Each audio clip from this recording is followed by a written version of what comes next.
I've always been an active person when it comes to pressing the mute button, but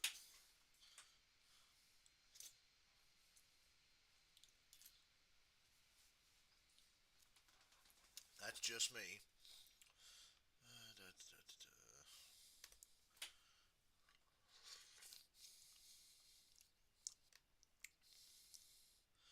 Hope everybody's having a good time on the internet complaining about a race they're not even going to.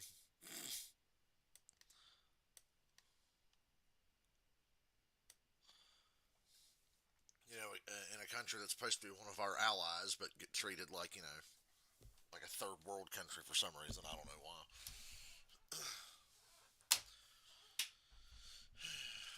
Stream on my phone. Not that anybody's going to be here anyway. We're back.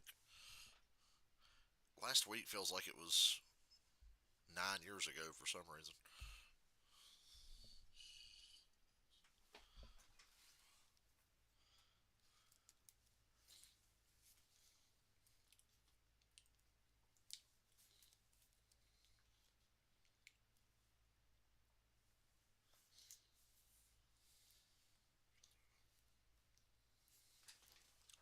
Everyone knows it's Butters.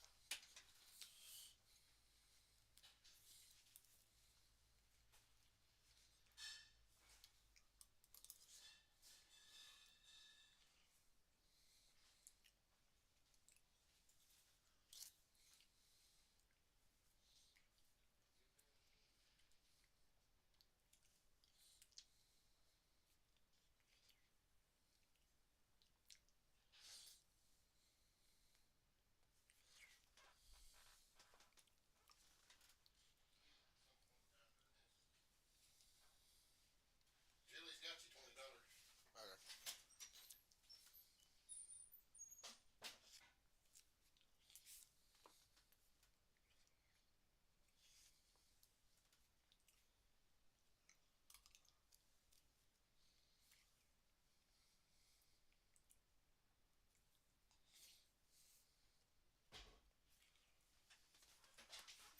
Are they ever gonna put any of our show on YouTube? What? Oh yeah, they will. Oh, it usually takes 2 or 3 weeks afterwards because they just started uploading the shit from Philly, which is the show before us.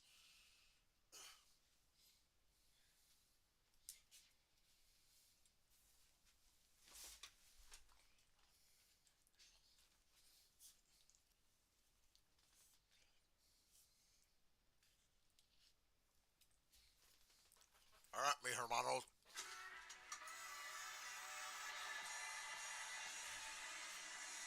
I don't understand. They're in Mexico. Where's the orange tint on the screen?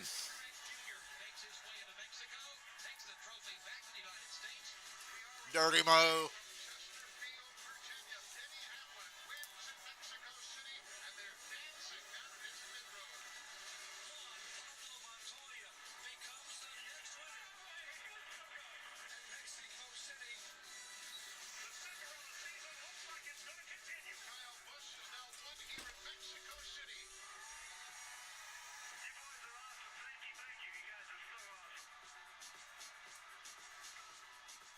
Who will be the next driver to reign supreme on the twists and turns here in Mexico City?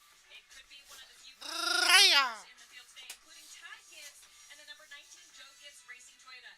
And when he was in the Xfinity Series full-time, road courses were one of his strong suits. In fact, 4 of his 12 Xfinity Series wins came on road courses. He still has that same prowess, snatching a front row starting spot, and the team expects Ty to give pole sitter Connor Zilic a run for his money today. Dylan? Kim, the spotlight has shone brightly on Daniel Suarez in the lead up to NASCAR's return to Mexico, but it was on him for the wrong reasons earlier today. A big qualifying crash at the entry to turn 11 has relegated the Mexico native to a backup car and the back of the field. I spoke with crew chief Corey Shea in the midst of their repair. Daniel Suarez letting his country down.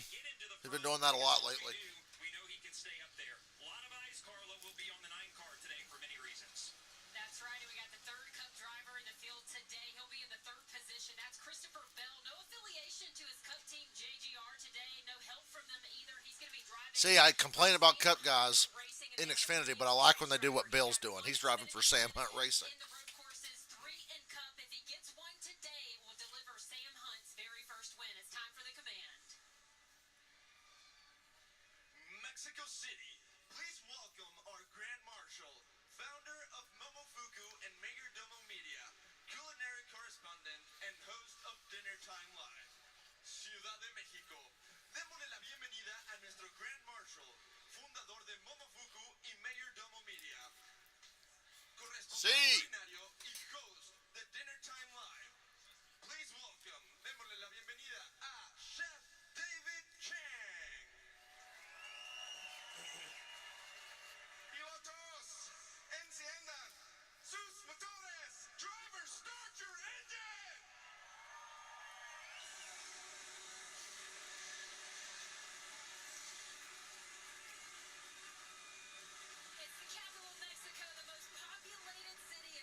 I can't watch this race. I can't find the SAP button on my remote.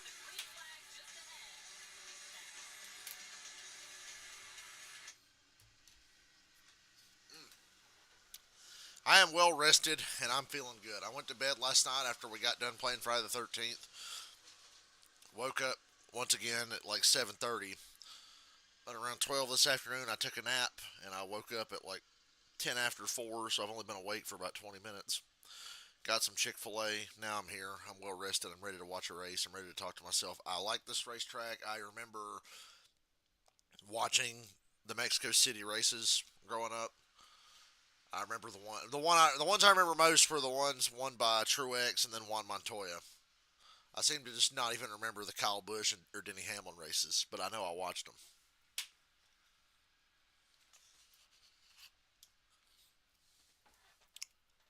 I've always been fascinated by seeing NASCAR race at new or different racetracks, or I have so many fond memories of Montreal, and I hope Montreal comes back. But Mexico City's a cool racetrack, and it looks like everybody down there is having fun. Makes me jealous that I'm not there. That stadium section of the racetrack looks really fucking cool, where the cars drive over the baseball field and in between the stands.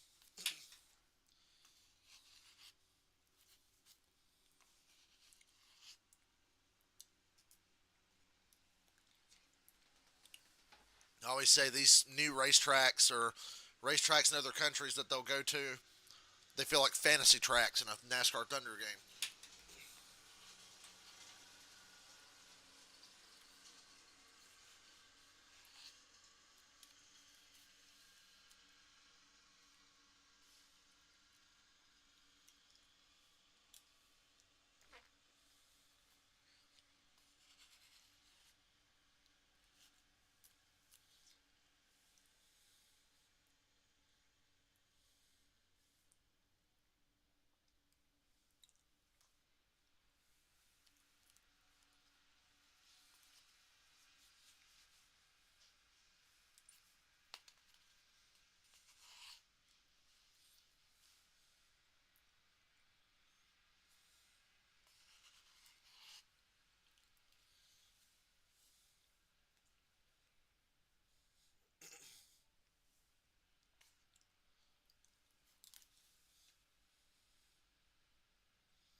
Let me message Cowboy back. He messaged me.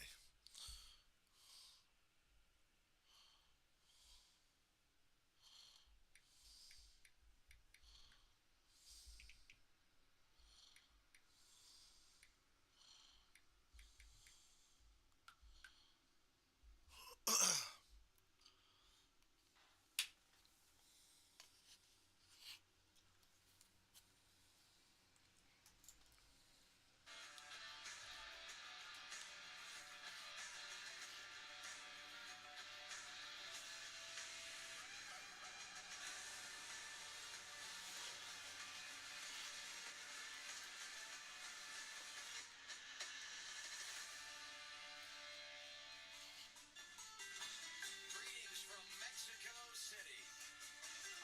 The That can't be Mexico. It doesn't look orange. but they are back and racing here in Mexico City for the first time since 2008.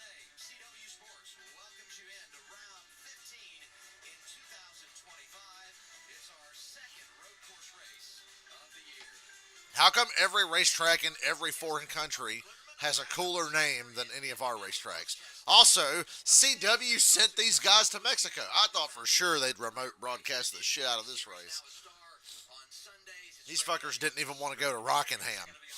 Firing up the cameras here. I'm more nervous standing here than I am if I was rolling off the grid. Don't worry, we'll take care of you. That's right. Just lean on Parker. Yeah, a little bit. We're on track. We've done that before. A couple times. Yeah, that's right. Maybe not as hard and physical this time around. Let's go to this track because you've been out there, practice yesterday, qualifying today. What are drivers in store for? Well, the unknown of the weather, Adam. We did have some rain that ended the end of Cup qualifying, which we were fine. Probably should have only qualified for 20 minutes. But on this track, as the cars roll off here, a lot of long straightaways. Parker coming to some very technical sections on the back with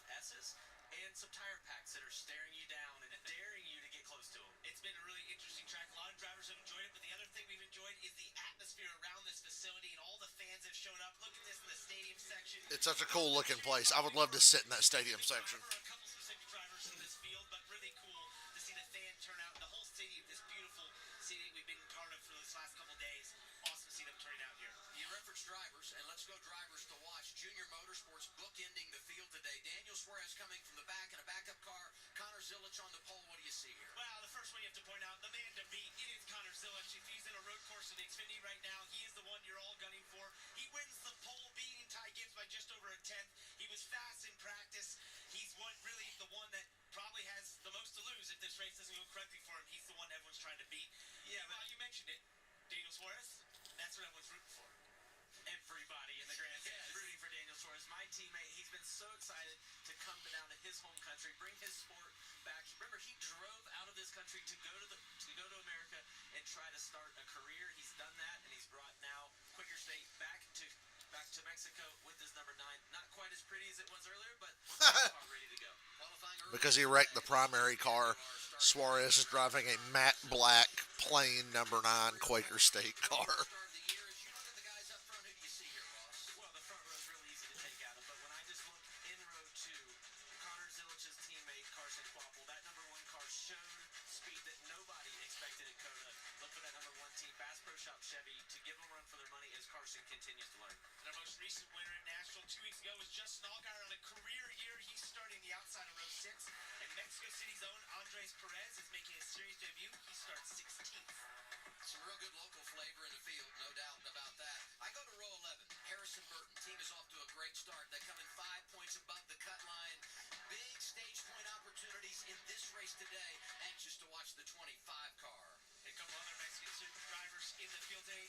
Mexico City native Ruben Ravel in the number 35 is making his series debut. He starts in 31st, we mentioned it. Daniel Suarez will start from the back after his crash and qualified in that backup car with the International Provisional. He will be fun to watch. As we get to our track map, I want to give a salute to all the truck drivers that came from North Carolina. Almost 2,000 miles to get down here to Mexico City. Right there. What about the poor Cup truck drivers had to go from Michigan to Mexico City? That's even farther. An unbelievable racing facility. Walk us through the first part of this road course. The only thing just as long as the trip that they made down here might be this front stretch. It's the second longest in NASCAR behind Talladega. At the end of this one, you got a break from about 180 miles an hour down to 45. Hey, we got the COTA back straightaway back, but in Mexico.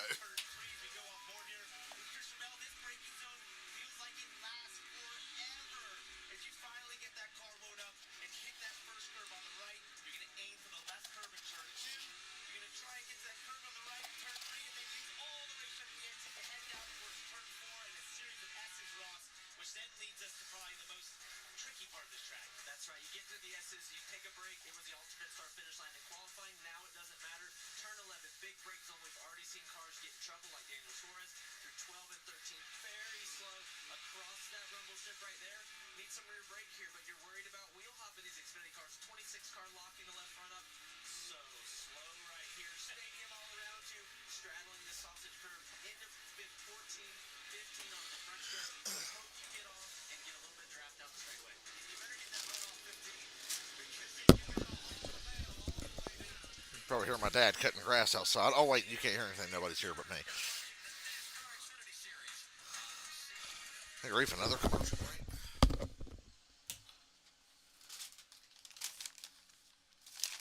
I appreciate Chick-fil-A just tossing my fries in the bag so they spill out in there.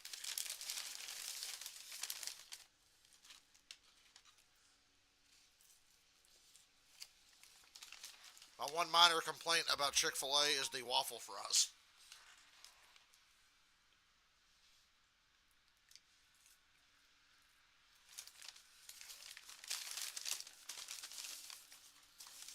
Well, actually, I got a lot of complaints about Chick-fil-A. The food is good, but the chicken strips are so damn tiny.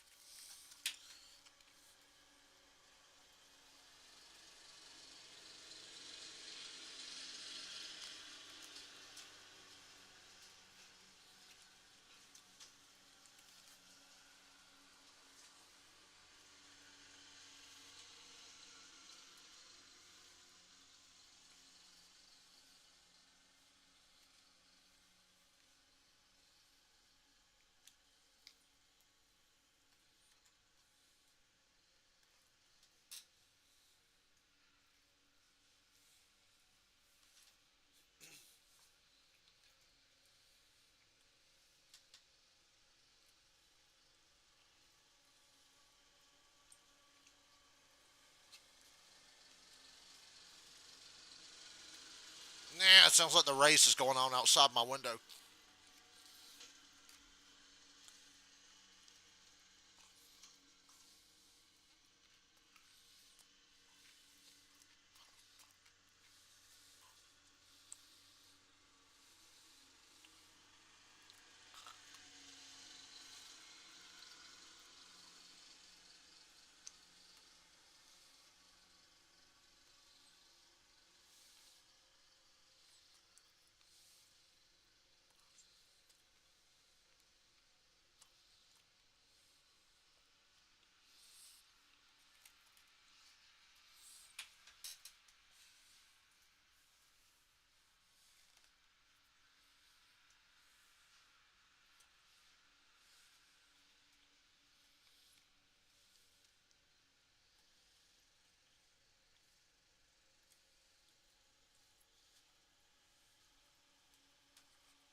Thank you for the cold chicken strips, Chick-fil-A.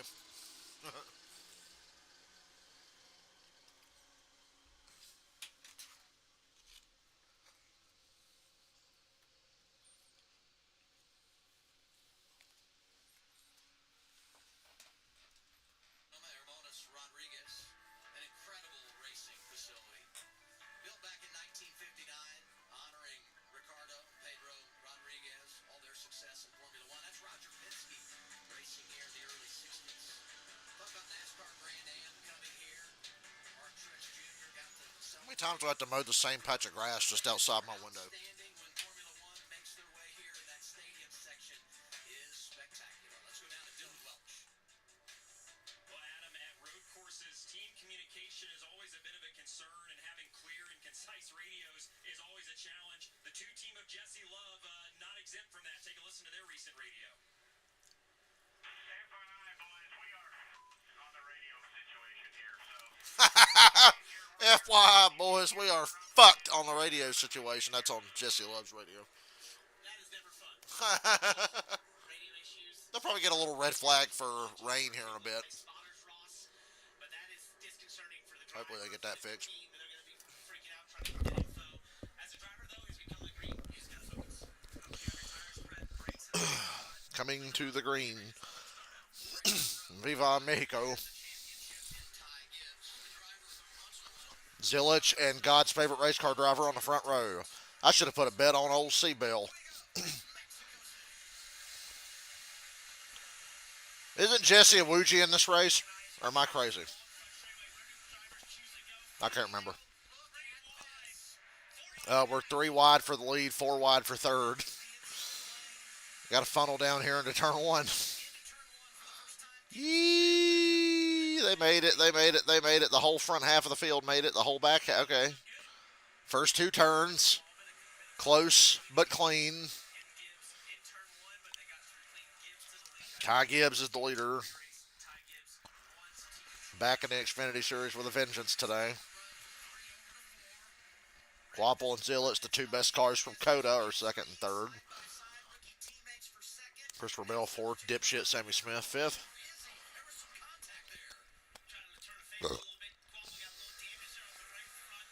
And from a track limits perspective, this place has a lot in common with Coda.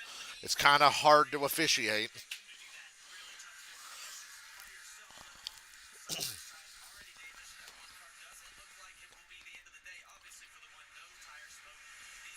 He's fine.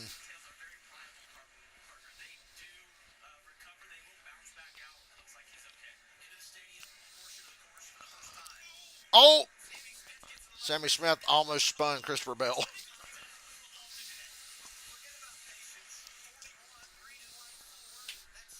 This is a remarkably clean first lap so far. And Zilich is going for the lead down the French road.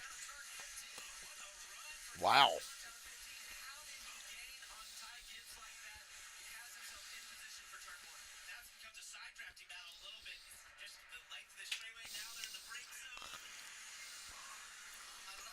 Zilich on the inside. Oh, smoking the tires. Oh! Oh, he got punted off course by Gibbs. Did Gibbs touch him, or did he just slide and miss? Debris on the back. Seabell hit it. Quapple's second. I was going to say, I'm like 99% sure Gibbs knocked the 88 off track. I don't think he meant to. Thank you.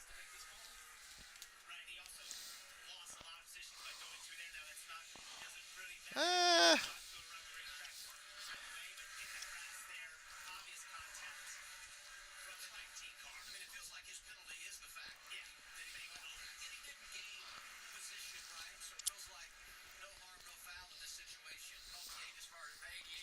that was some really underwhelming Chick-fil-A I just ate.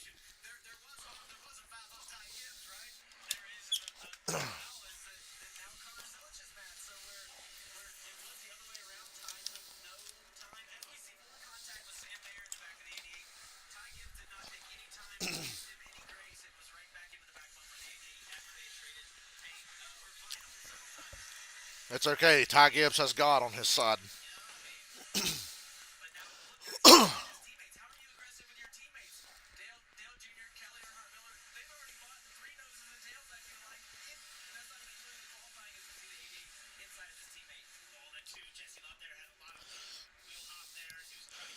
So much tire smoke into turn one.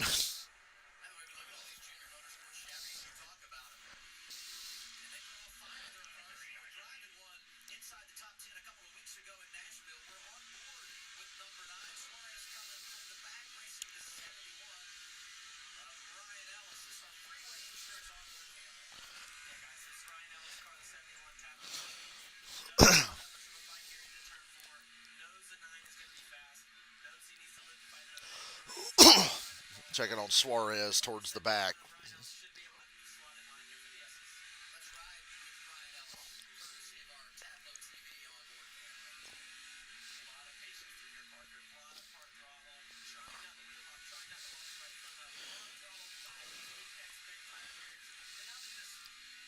Oh, Sam Mayer hard in the wall.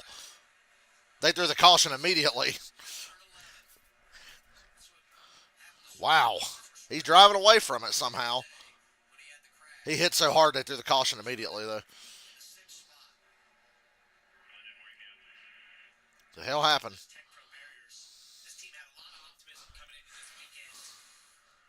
He just lock it up. Oh, wow. Coming in hot. Bam. Driver's side, and it looked like he was stuck, so they threw the caution, but he actually drove away from it. Nobody ever touched him. But he was stopped kind of in front of where the entire field was coming through.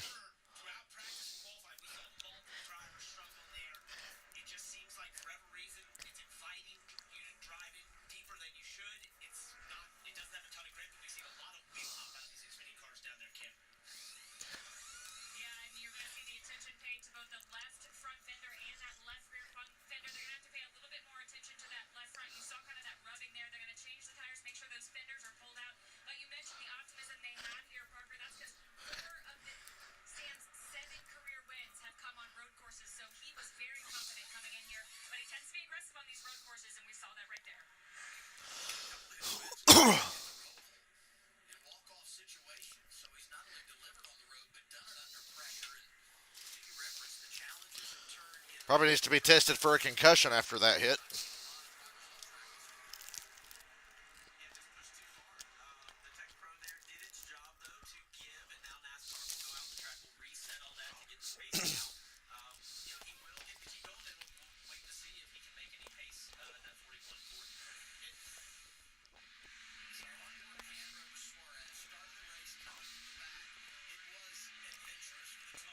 Woo! Suarez had to dodge somebody.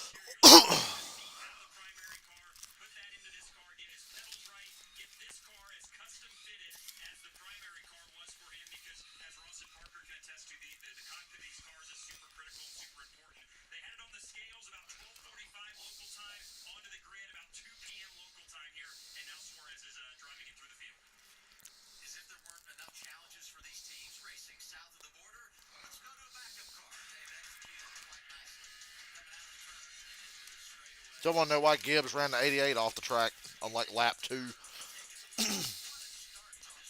Oh, I see why. 88 hit the curb and like hit the 19 in the right front, so Gibbs just shipped him in the next corner. Brother, I don't want to hear about your Ben Wieners again.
You guys talk too much.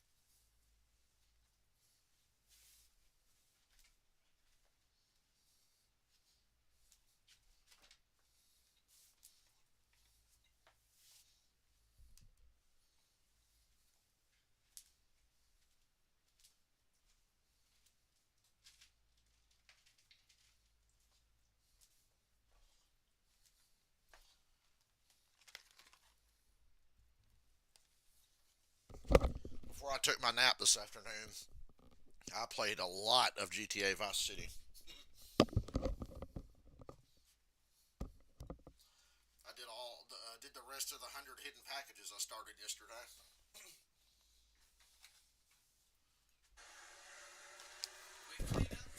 And we're back.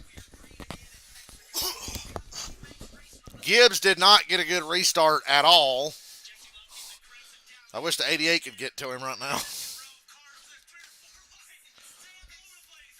3 wide for the lead every damn time going into turn 1. What could possibly go wrong? Bell smoking the right front. Oh.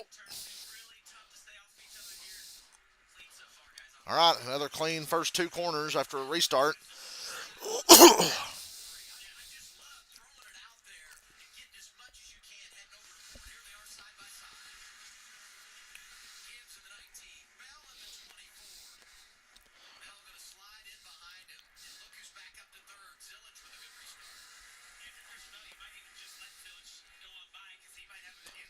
William Sawalich has some damage, but he rolls on. Not that anybody notices.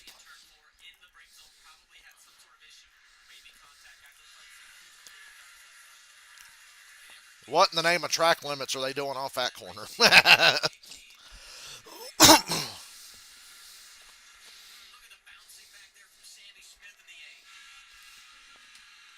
Chick-fil-A, your fries suck.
Clements is on pit road. Transmission fluid everywhere. That's okay, we got wet tires.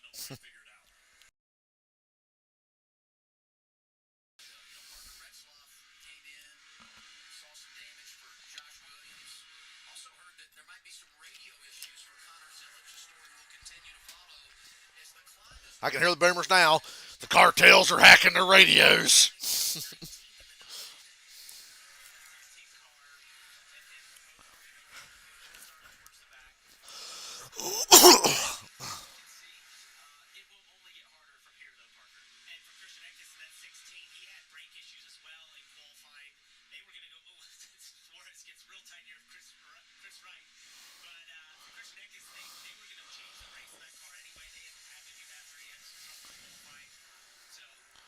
Suarez has gained a lot of spots. He's an 18th now. That's pretty good. Good a start to the race as he could have hoped for.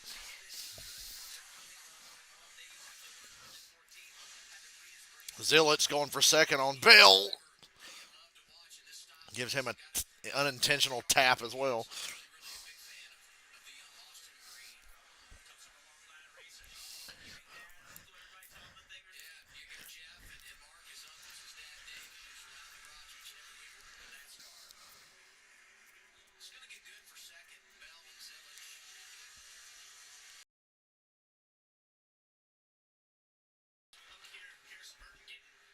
Harrison Burton spun. Wow, what a spot to spin. And he didn't get hit. He didn't get T-boned. Klingerman said he got the Austin Powers situation. He really was.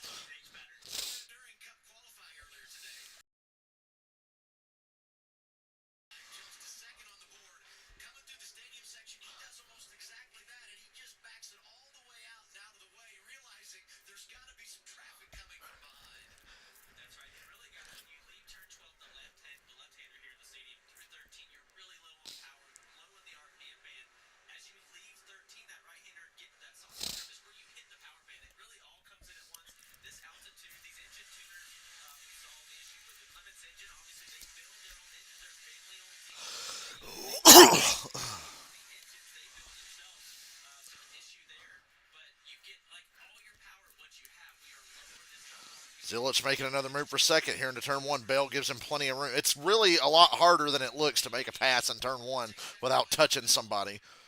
That's why the 88 got punted. He run into Gibbs' right front on the way by him. And the last lap he hit Bell in the right rear. So Bell just moved over and let him go.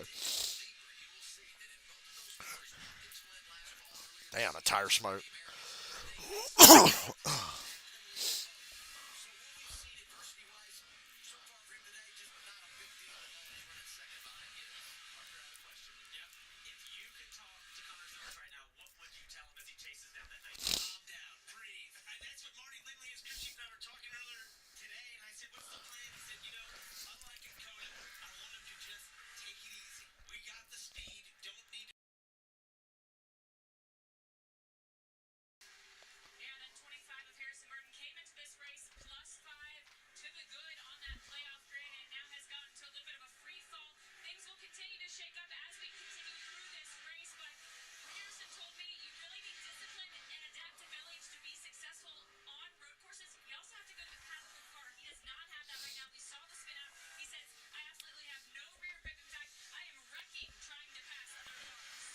Well, stop trying to pass other people and you won't wreck.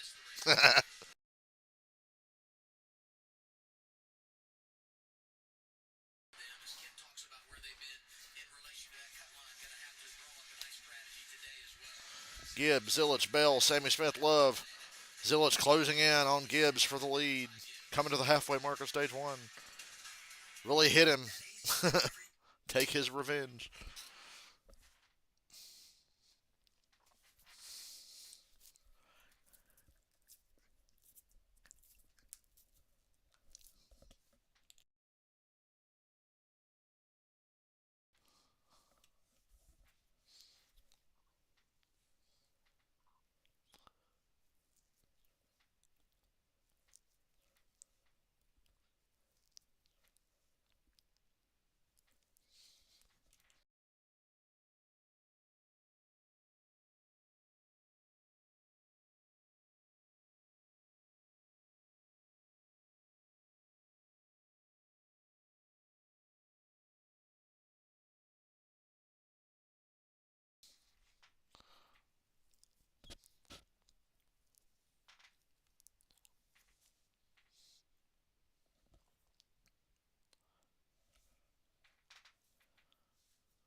I see Austin Hill's not in the top 10, although he's knocking on the door. He's 12th behind these two. Creed and Sanchez racing for 10th.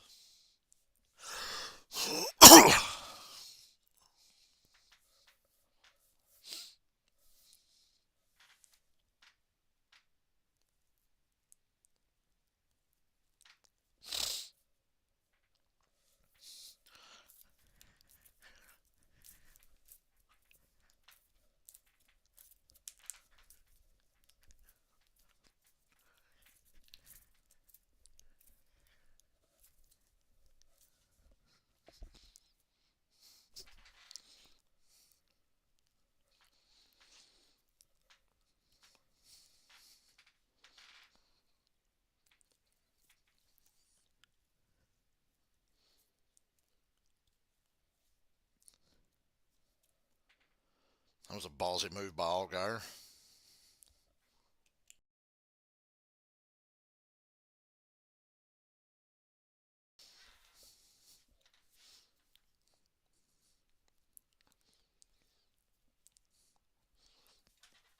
'88's on the back bumper of Gibbs.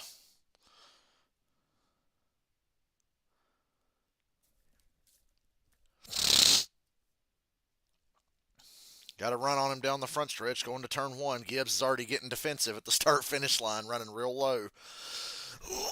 I'm like, all right, motherfucker, you want to run low? I'm going to send you off the track like you did me. Dill's going to try to go around him on the outside of turn one. Hit him, hit him, hit him, hit him, hit him. Come on, Zillich, you're being too nice. I want to see some shit here.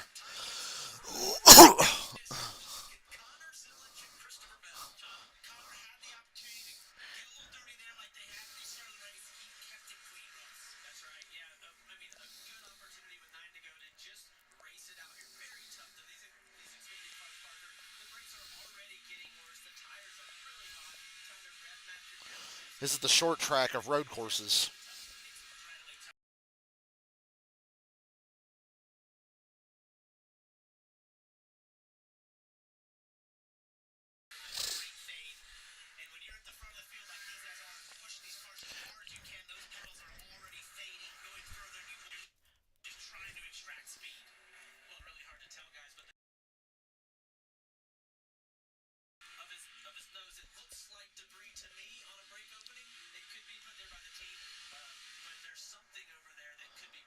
I see the dent from where he ran over the 88 and put him in the grass earlier.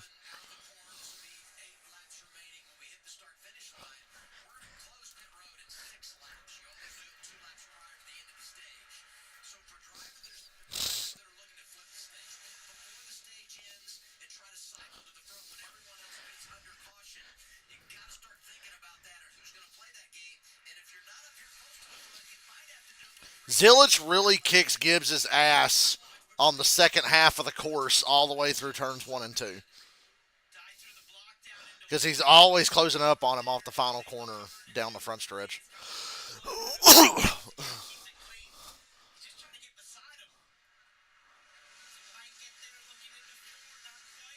See, Gibbs a little better down here.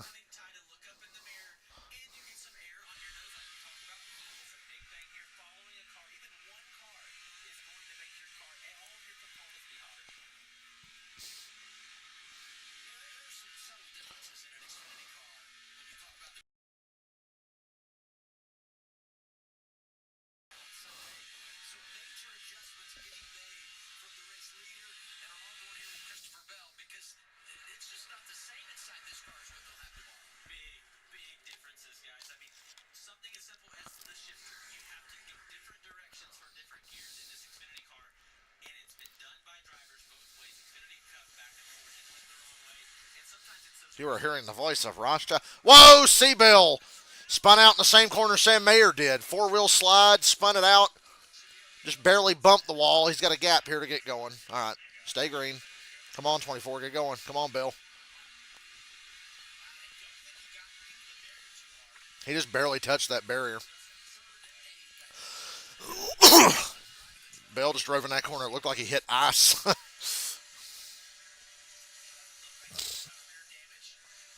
88 to the bumper of the 19 again. Over here, same thing every lap. And two drivers that have combined for 6 road course wins in the Xfinity Series, and they have put on a show today. You know, sometimes you come to a road course and you feel like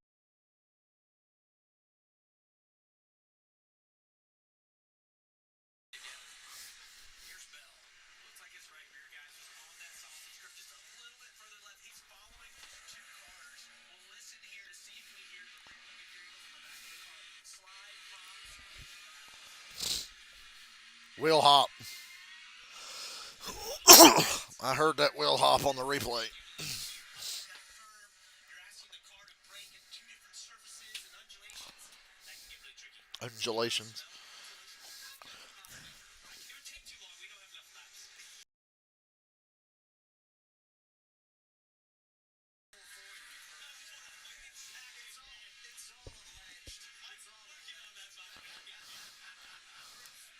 Christopher Bell's ninth now.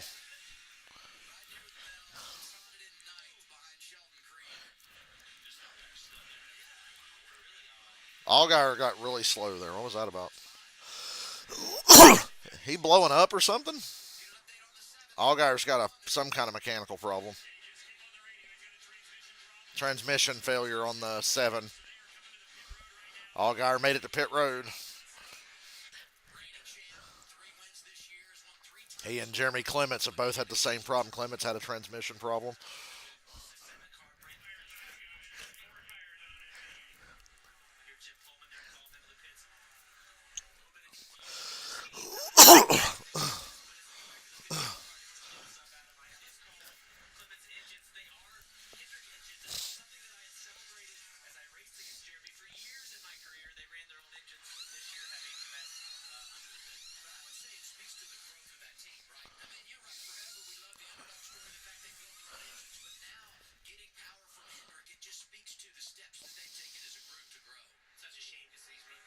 Bell up to 7th. He fell to 9th. He's up to 7th.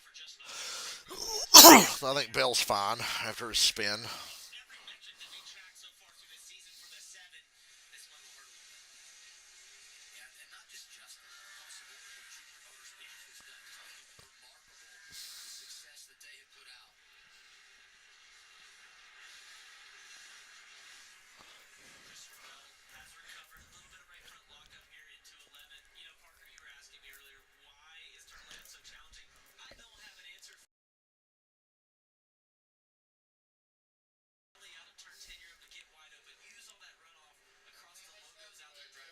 Do what? Yeah. 15. How many does that say? 65. Transmission broke. He's the second one. Yeah, it's definitely him. Oh! He deserved it. He deserved it. Don't feel bad. He is. He's a dipshit. I never feel bad when I see the 8 car wreck. that sponsor on the side of his car. He's probably worse. At least Hocevar's talented.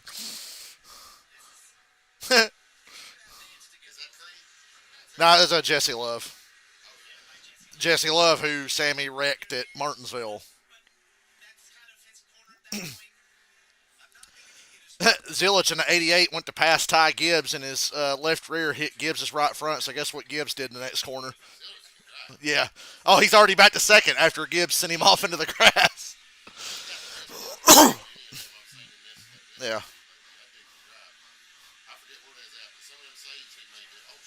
He's his own worst enemy though. He's a lot like Ross. That's who he reminds me of.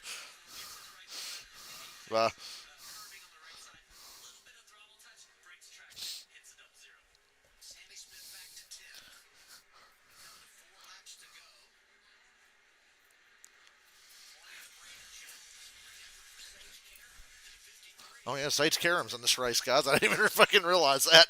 I should really pay more attention to the entry list.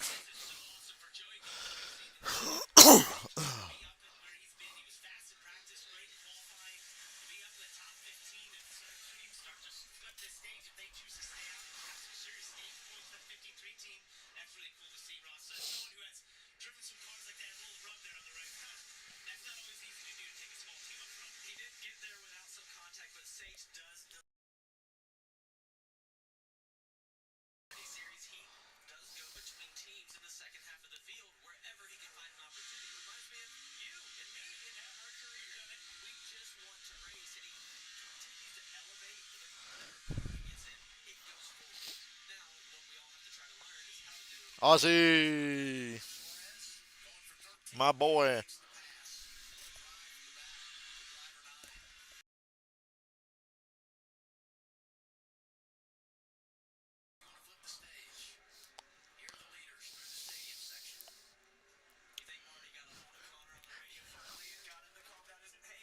Hey, son. Clearly, the 19 is not going to give anything to you. The 19 got this stage. You show you can drive back up to him, or is he having to nurse something inside of the car? But we saw how loose he was at times, and I really saw him sliding over in that race car quite often. And I just have to wonder, especially on road courses with these Xfinity cars, back and sometimes they don't come back, and you just have to slow down as we see Christopher Bell on pit road. Bell's flipping the stage, not surprised. I would expect Gibbs to do the same. When did the what? Oh, they're already out. Yeah. Yeah. About like the last time, yeah. Yep. I want to go too because Judas Priest, it's the anniversary of the Painkiller album, and they're playing like almost all of it in their show.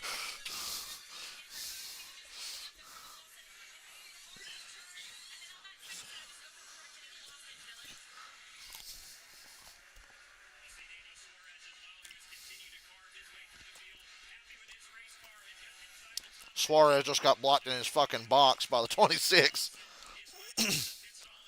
Certified Dean Thompson moment. We're on a Formula One pit road, remember that.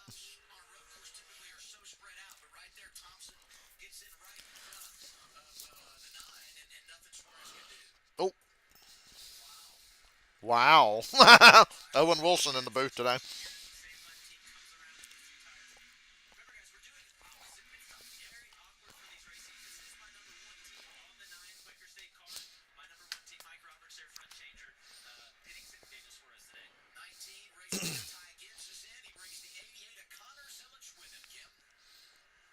Yeah, no major complaints from Ty Gibbs and Gibbs and Zilich pit on the same lap. earlier. Very happy. Looks like Quapple's going to take the lead and go win the stage. Getting going on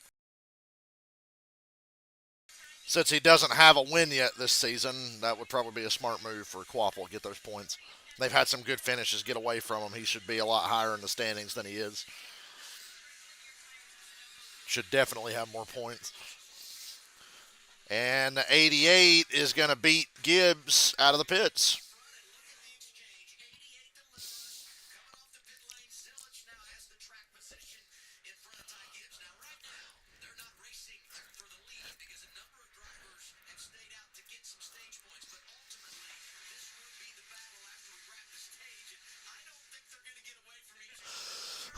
Already locking up his right front tire. Cold tires coming off pit road. Low air pressure, Parker. Really tough to get going.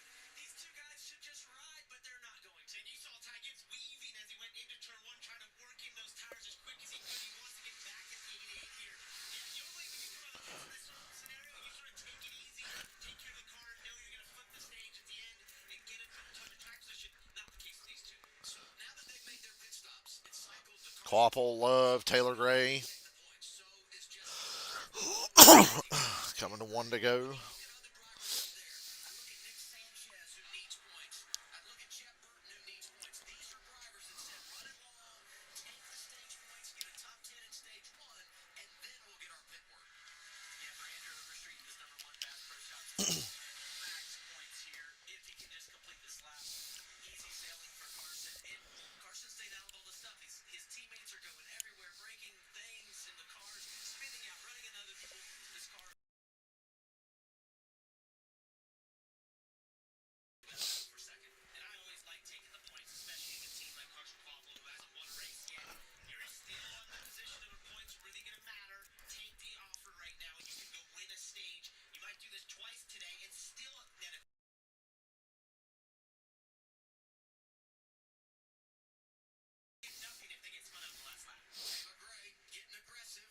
Ooh.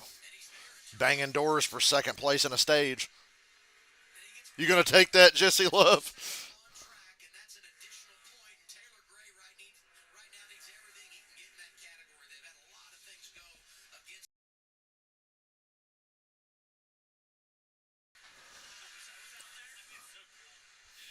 That does look like fun. I look forward to driving this racetrack in NASCAR 25.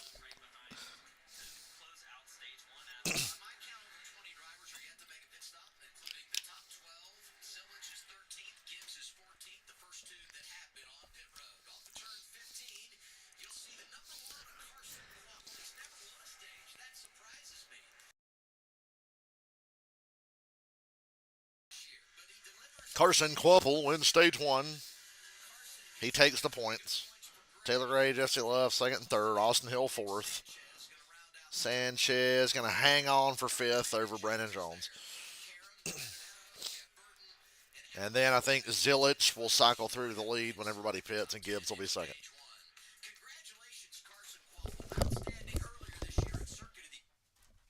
I'll be right back. What do you want, Mr. Ozzy Wazzy?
Y'all talk too damn much.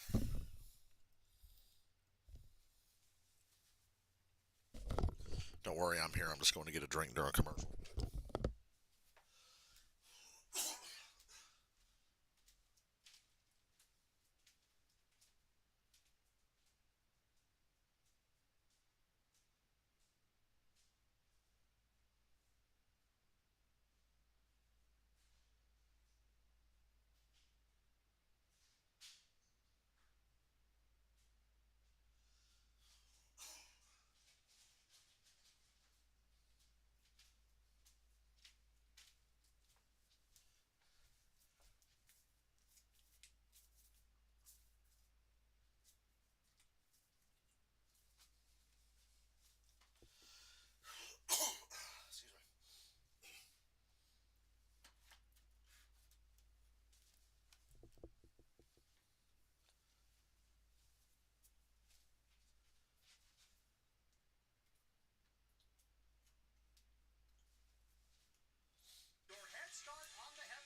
Oh, shut up. Every time I think they're about to come back for commercial, they just cut to another local commercial.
CW Sports coverage of the NASCAR Xfinity Series is brought to you by Progressive.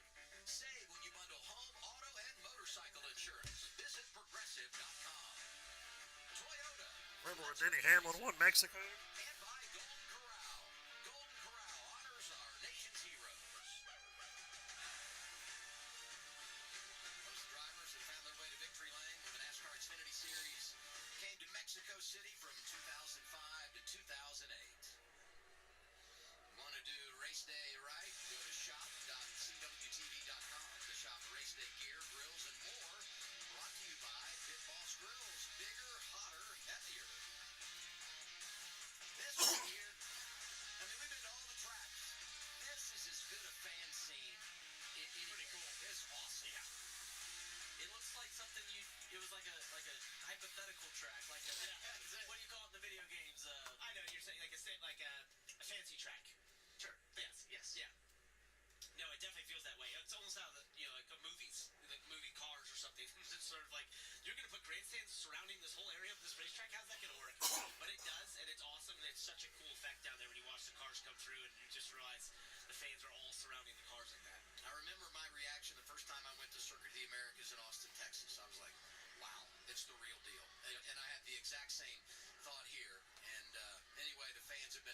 see the celebration of NASCAR here in Mexico City, Carla.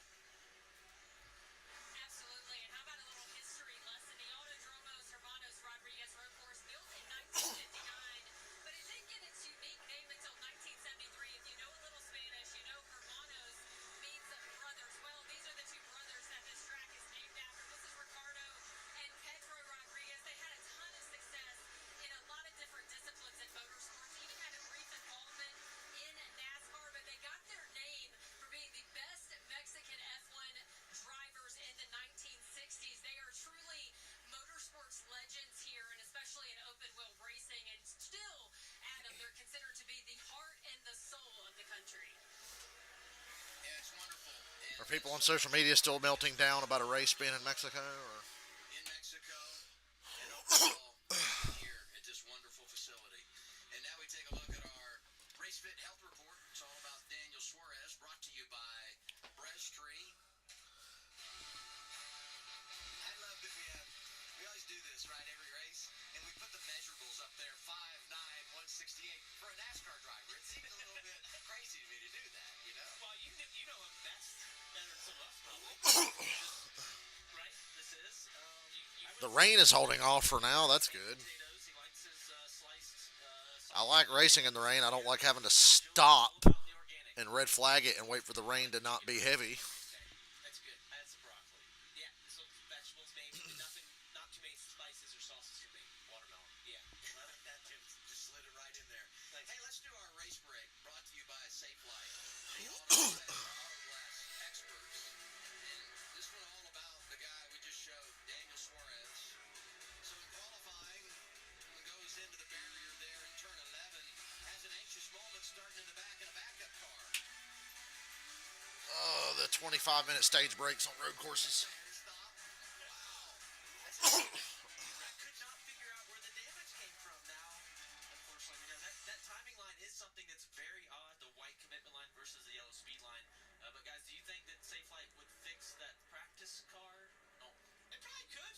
I don't know. They work very well. Okay. Well, they would done the glass portion. Okay. Yeah. Yeah. Big issues. Oh, no.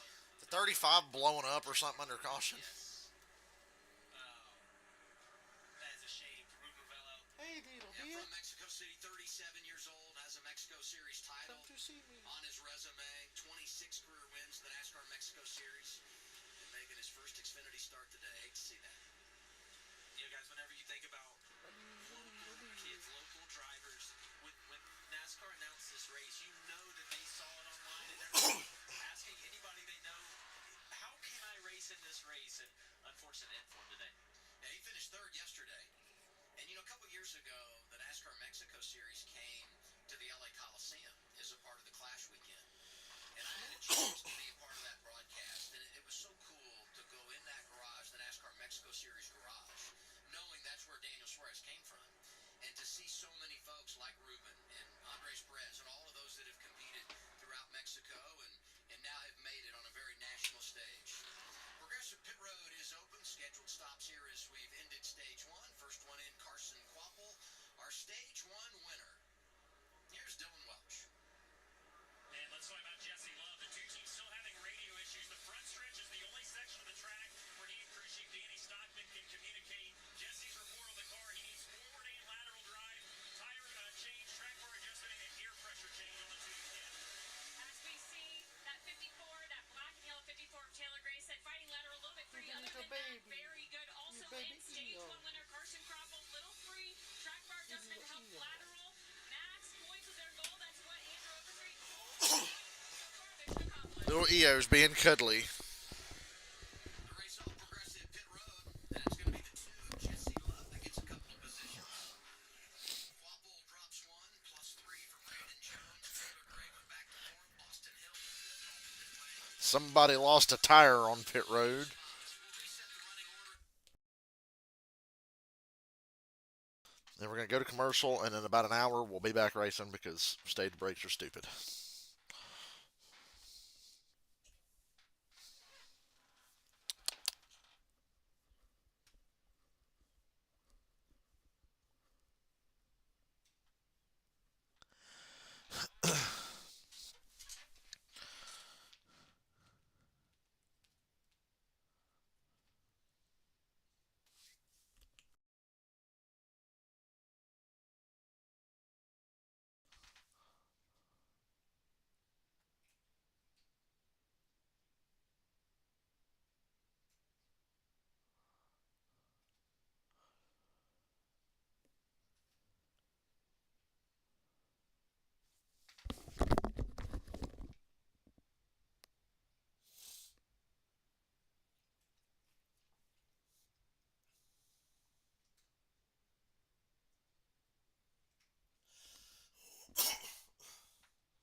Exhilarating live stream as always. I guess I'm definitely not streaming Red Dead tonight now. Maybe late, I don't know.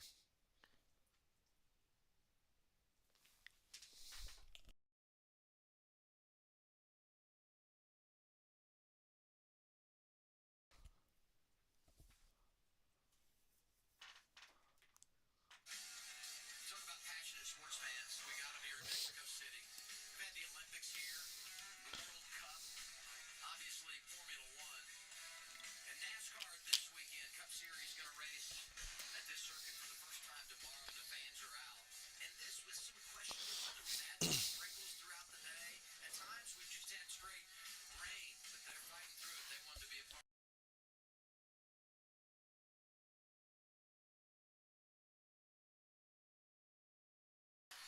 Fucking Harrison Burton driving for Metallica. Sheldon Creed, Harrison Burton, Kyle Sieg, and Ryan Sieg are driving in honor of a charity that's important to them, earning points throughout. I like that Metallica's charity is sponsored by the worst song on St. Anger.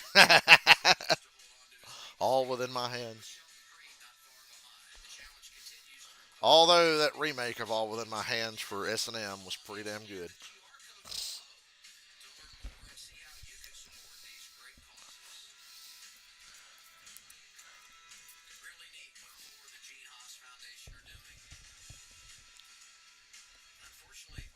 Is this race ever going to restart?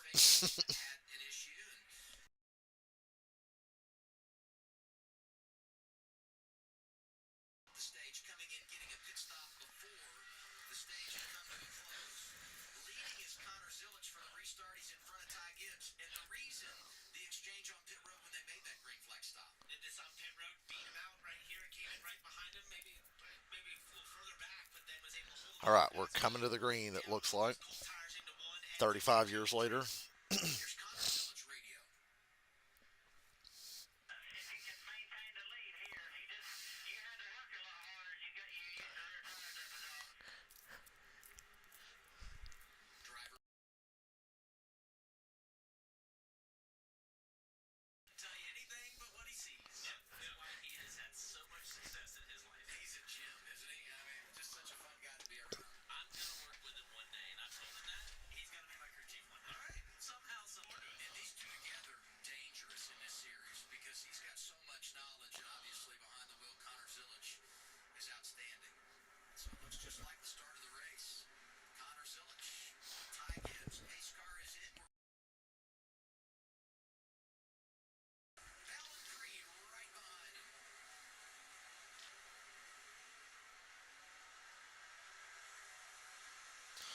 $15 to go in stage 2 after the eternal caution.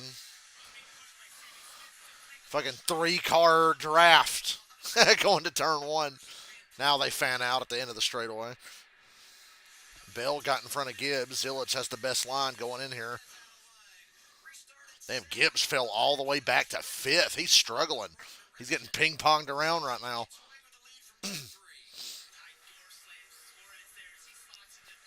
Ty's been a little questionable on restarts today. That's made him vulnerable. And suddenly Suarez is 3rd.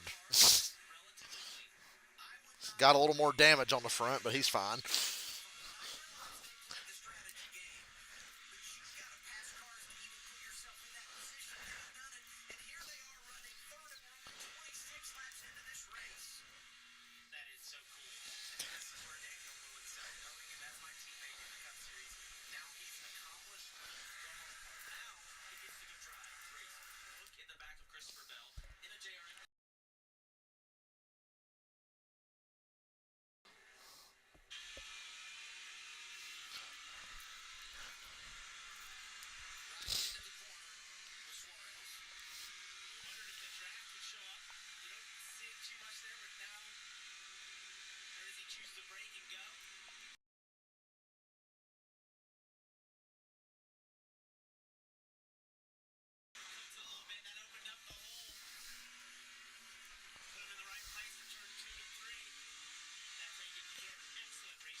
Illich, Bell, Suarez, Gibbs, Sammy Smith.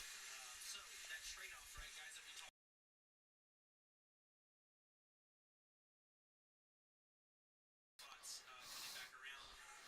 Lot of chaos back here around this one car racing with Andres Perez. That's the price you pay when you flip the stage, when you don't flip the stage. You take the points and then you lose the track position. A couple of other penalties, we need to mention there in that cycle stops. Kyle Siegel with a ball too soon. 53 is Sage Karam. Talking about their day, got some fender damage. They had an uncontrolled tire when they made that pit stop moments ago. Daniel Dye's in the top 10. Nick Sanchez, who are trying to now come back to the field after taking protecting that race car as much as making up spots. We say this often in these road course races in the Xfinity Series, but the worst thing you can do when you have a fast race car and you've taken those points is put a ton of damage on that race car and you come back to the field. Naturally, you're going to get back there as Ty Gibbs looks the inside. Gibbs fighting back after a bad restart. Into the stadium section here. But you have the speed, to get back there, so just take care of the car.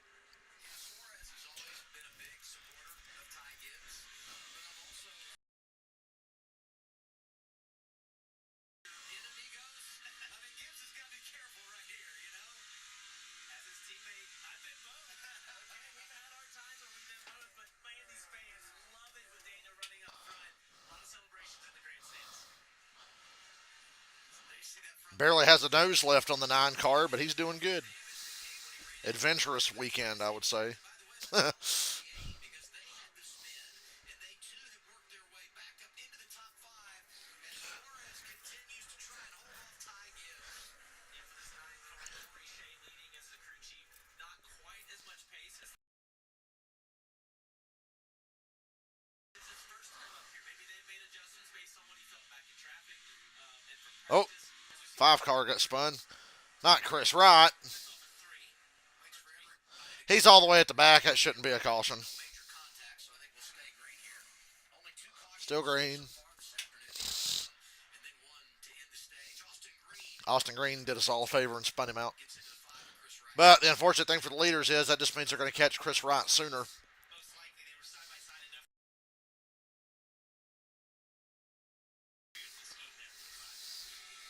Was a nice paint scheme. Zilch, Bell, Gibbs, Suarez, Sammy Smith. And I don't even know why I'm streaming.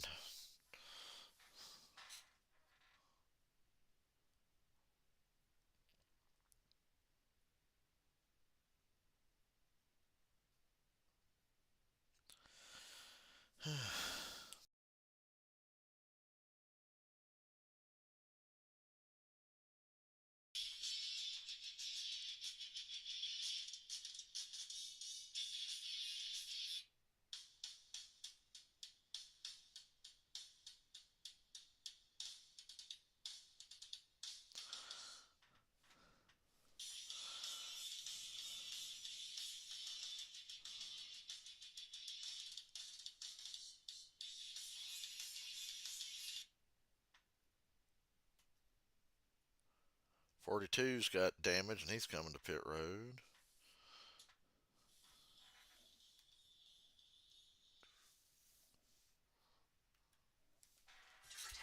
Well, it's just like when I streamed the truck race last week. I ought to just cut the fucking stream off.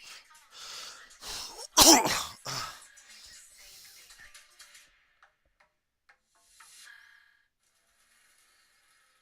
a place no map will show you.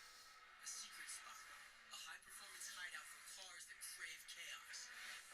New brakes? Check.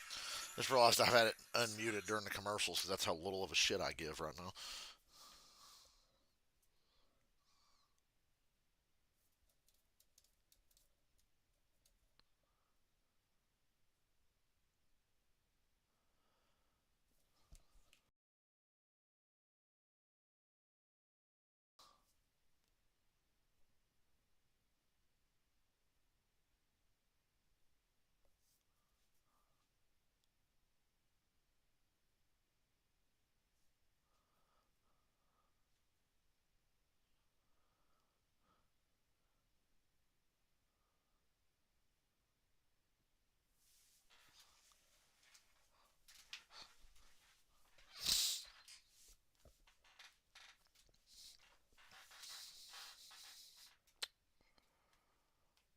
I'll just mute my mic the rest of the stream.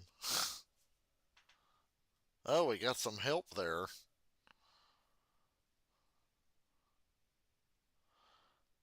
Well, that 07 really made sure to fucking take him out.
Zilich has a big lead right now, 3 seconds over Gibbs. Bell's almost 4 back, Suarez 5 back, Sammy Smith 6.5 back.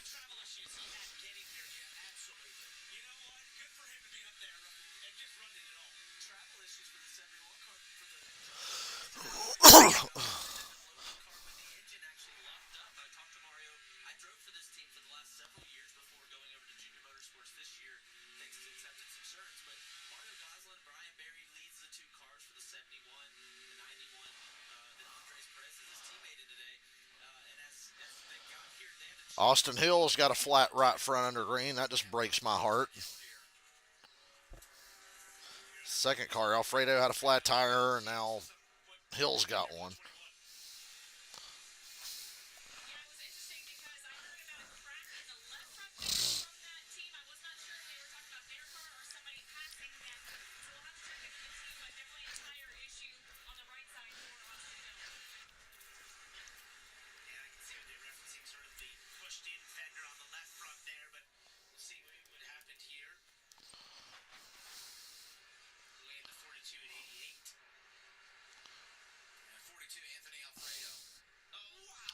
The fuck's the 42 doing? The hell was that?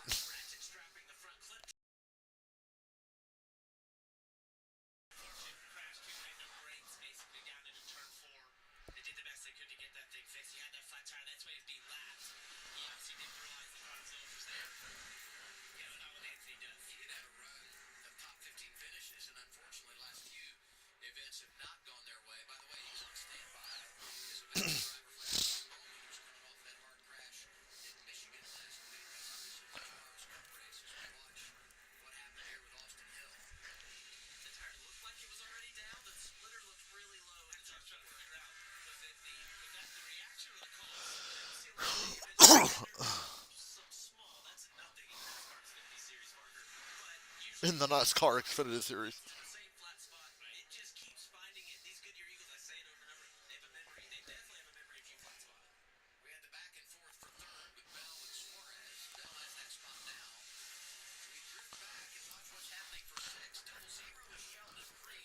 Ooh, Quapple just got spun over here in the stadium section.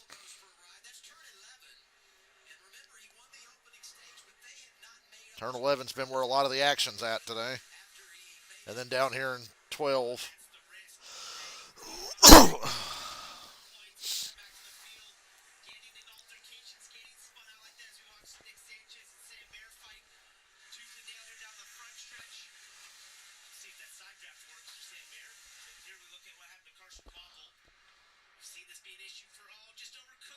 He locked it up and doored the shit out of Dean Thompson and spun out. All on his own, just like Christopher Bell and just like Sam Mayer.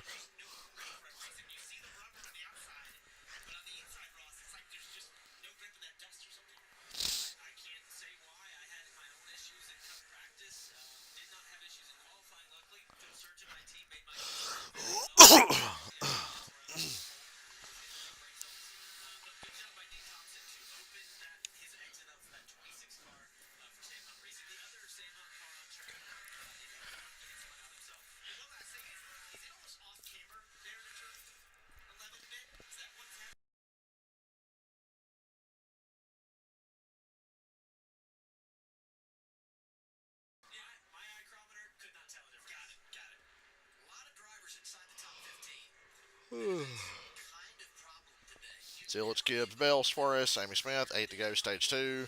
Pit stops coming in the next 4 to 5 laps. Just chugging along here.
Gibbs is starting to run down Zillich a little bit.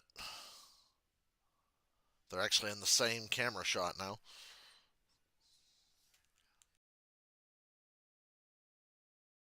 So far today, the 88's wearing them out. I guess we shouldn't be shocked.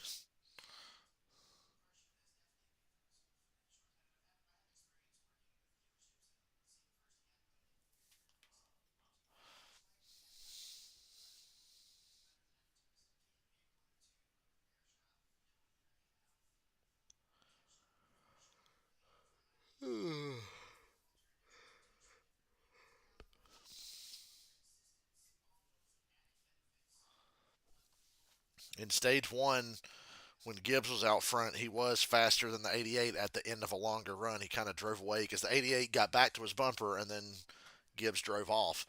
So Gibbs cutting into his lead now makes a lot of sense. It's pretty consistent with what the first part of the race was.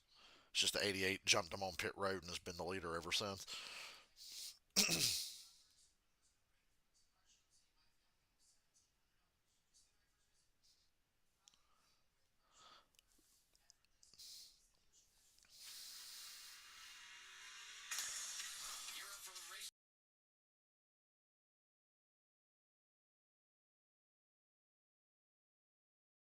CWTV.com. Shady Rays premium polarized sunglasses with lost and broken protection. Lose them or break them, we will replace them. Anybody want to get me some Shady Rays? Oh, wait, nobody's here, so never mind. There's the driver everybody wants to celebrate in victory lane. Daniel Suarez from the back in a backup car has worked his way up to fourth and has really spent the entire part of stage 2 inside the top 5. Give us some observations as we ride on board with driver 9. Well, as we're about halfway through the race, Adam, the brakes are the big question for this night. Daniel did not like his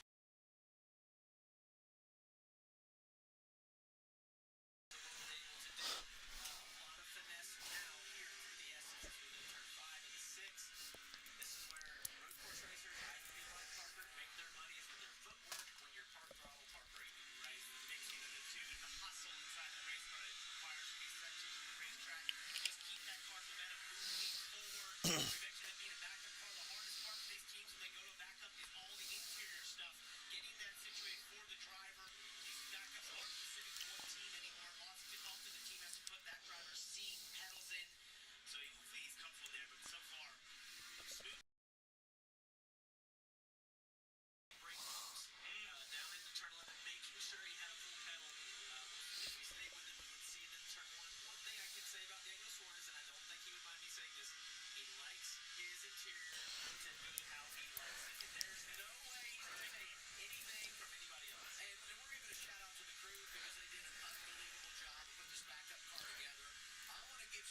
Suarez pitting this time. Pit stops are starting. Let's see who fumbles on pit road. Pocono next Saturday at 3.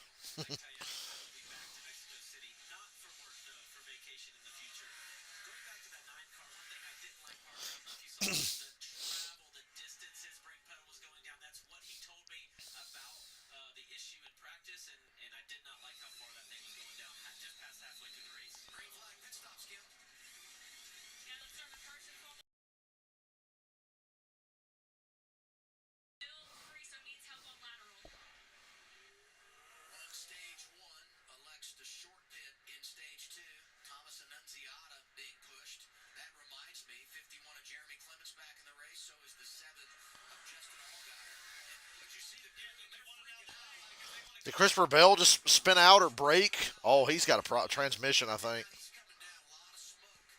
That looks like another transmission problem.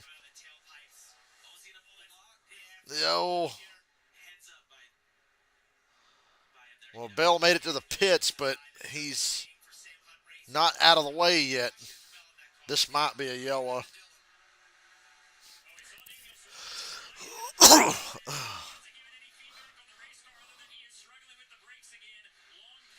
That was a lot of smoke. A lot of mechanical failures today. The 24, the 51, the 7, the 35. NASCAR not throwing the caution. He really couldn't have got to that garage opening there.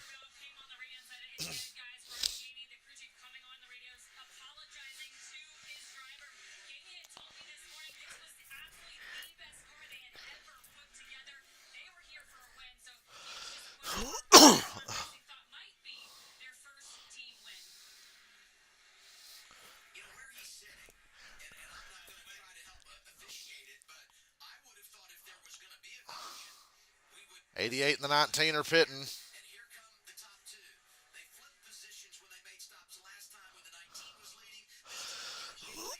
I guess 24 is out of the way well enough. He's on pit road, basically just short of the first pit stall, out of the way. So I guess I don't have a problem with him not throwing the caution here. And it kind of would have fucked over the two best cars this entire race, Zilich and Gibbs. So I'm in favor of them not throwing the caution there. Plus, we're about to have a 45-minute caution anyway when the fucking stage ends.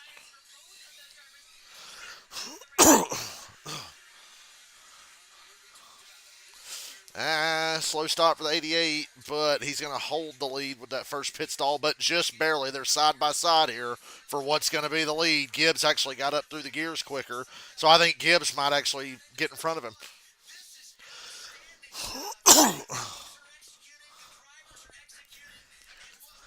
2 laps to fight it out for who's going to cycle through the lead. 88's going to hold it for now.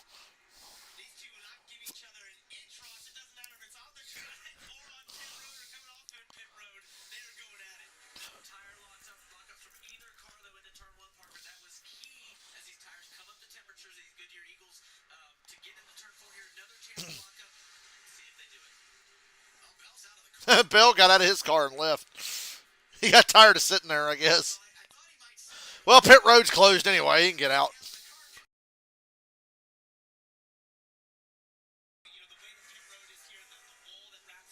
Pit road was closed and he was out of the way, so he got out of the car and left.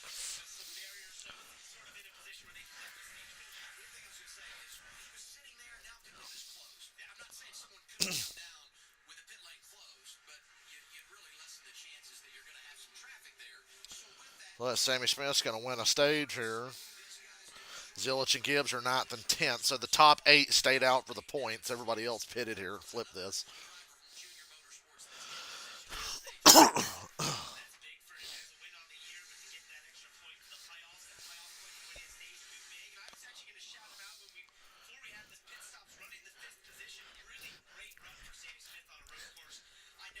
Austin Hill just spun out.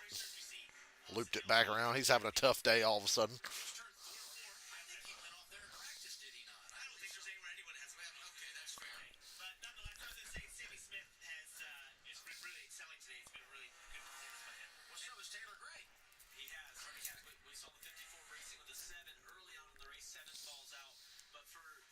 Smith, a guy, has really changed his approach to his preparation this year. Left the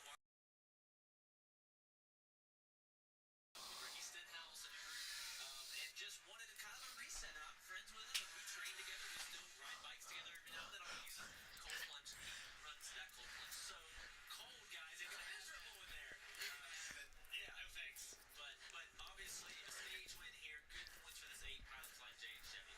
Great year for Chevrolet. They continue to rack up the stage wins. Sammy Smith is going to get this one. By the way, Zilich and Gibbs Pitt, they're going to get back in the top 10 at the end of the stage. Zilich is 9th right now. Here he is, Sammy Smith, Junior's most today when it comes to stages. Number 1 goes to Carson Quapple, stage 2, Sammy Smith. Taylor Gray. Can't believe Allgaier DNF today. That's the weirdest thing about this race. Creed needs points and gets them. He is 3rd in the stage. Randy Jones, Christian Eckes round out the top 5. Daniel Dye, another one of those drivers needing points and delivers. Dean Thompson, Nick Sanchez are there. And you saw Zilich and Gibbs come through. Now we can get that 24 car out of there. Get our 3rd caution of the afternoon. Suarez just driving in there. Bell brings it down. Is able to get out of the way of Sawalich. And parked it right there out of the way. And this is the battle coming off under green. And this is why the 88 is out front. Connor Zilich going to be in control as we begin the final stage from Mexico City. 2 high-end drivers showing us what they've got.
Well, I hope the people who used to watch me are enjoying the race today. I wouldn't know.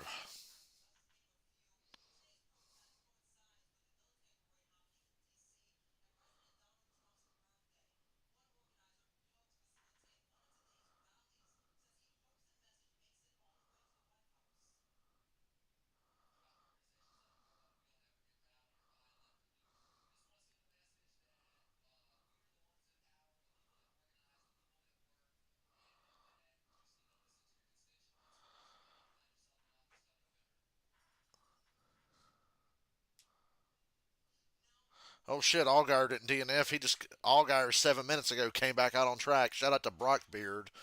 I wouldn't have this information without him. Said Allgaier returned to the track showing 16 laps down. Okay, so Allgaier's actually not DNFing. He's in the race. Well, that's good.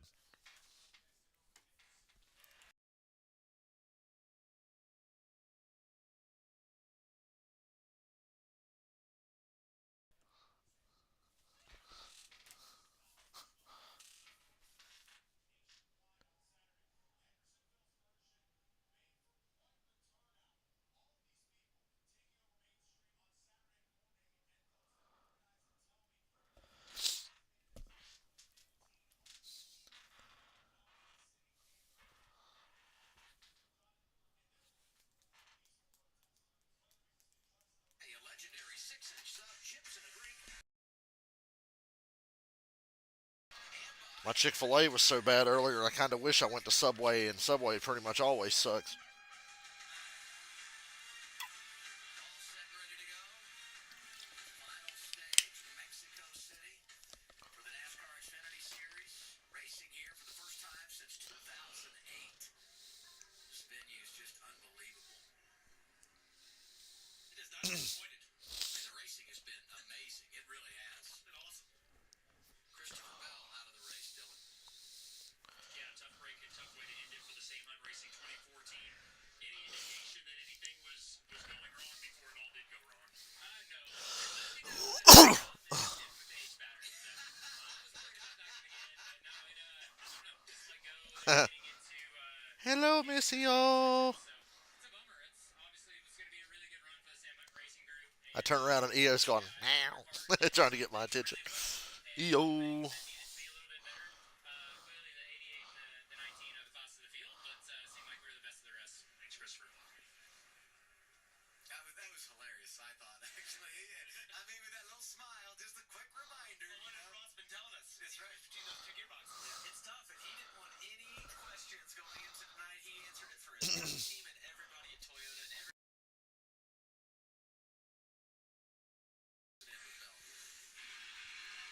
It done blowed up. It's already down, guys. He was already down there into 11. He knew it. The smoke and everything really starts to disrupt right through here. He's just trying to get out of the way, hoping you don't drop a lot of oil and parts and pieces out the bottom. Yeah, that thing sounded really sick, even as he went into 11.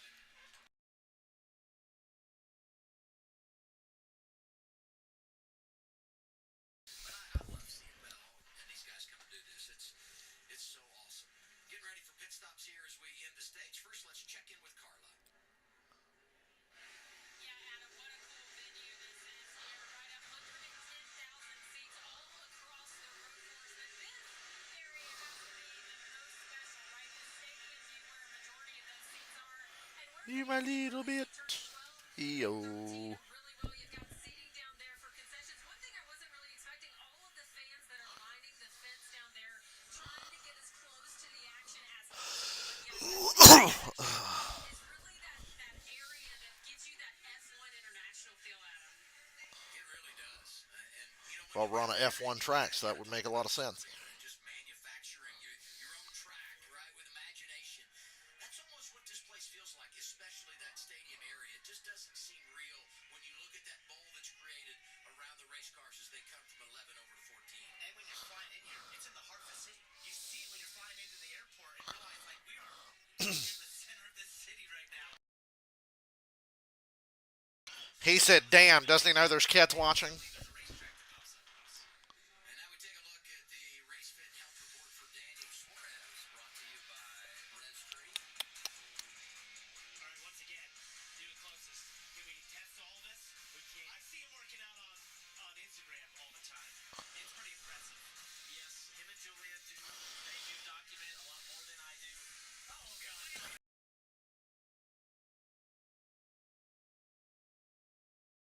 This picture's a little bit older, but yeah, look, we're about 20 pounds apart, maybe 15 right now. I've caught up a little bit, and we just kind of fluctuate together. We're always pushing each other in the gym. He is the most like me teammate that I've ever had.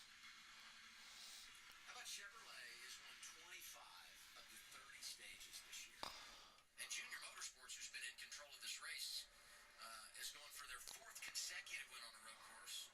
And Chevy A lot of shit to clean off that pit road from where Bell blew up. And just had to sit there.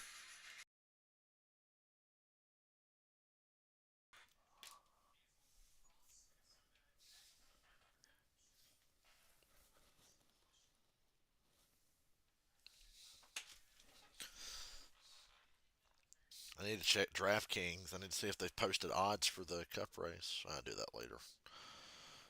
I'll look at the lineup for tomorrow. I know Vangersbergen won the poll for tomorrow. And I'll be here to watch that by myself like always.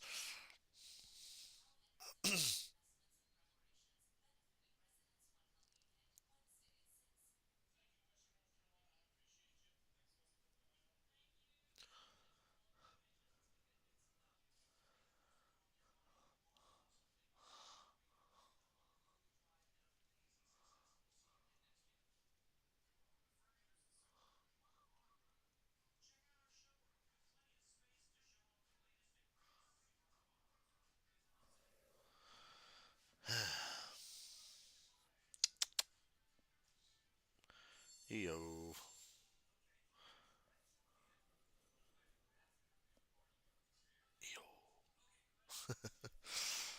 It's the funniest little cat I've ever had.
The Quaker State 400 at Atlanta.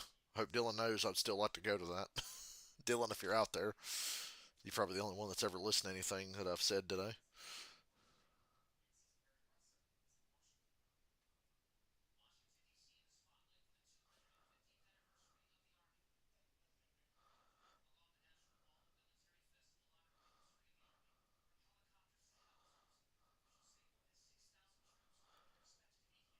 I really wish Xfinity wouldn't race at Atlanta twice a year because them Xfinity races at Atlanta are fucking awful.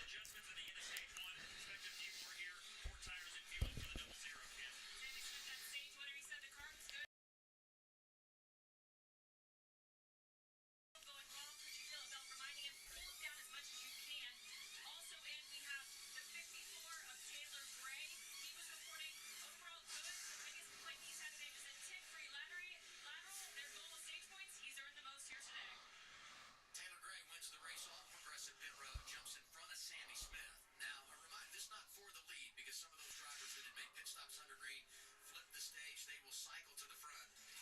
Jesse Love among those that got a speeding penalty earlier when he made his pit stop. The gorgeous Mexico City hosting NASCAR this weekend.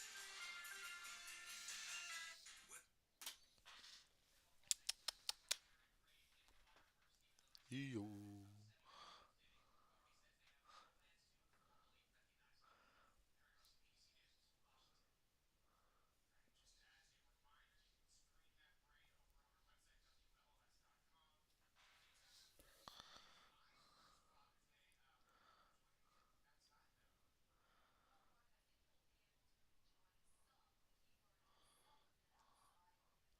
Yeah, well, I should have given you a whole piece of that god awful Chick-fil-A I had earlier.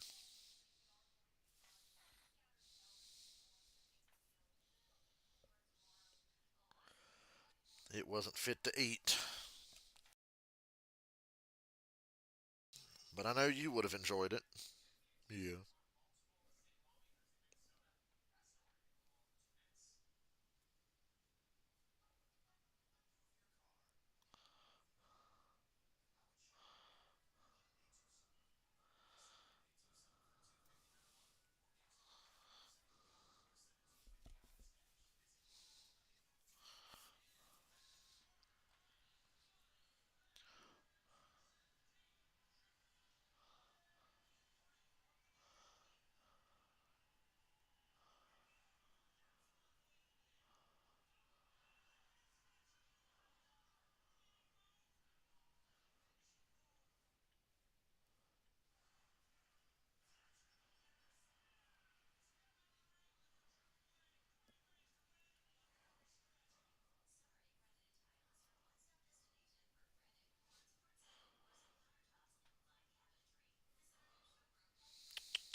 Who's here?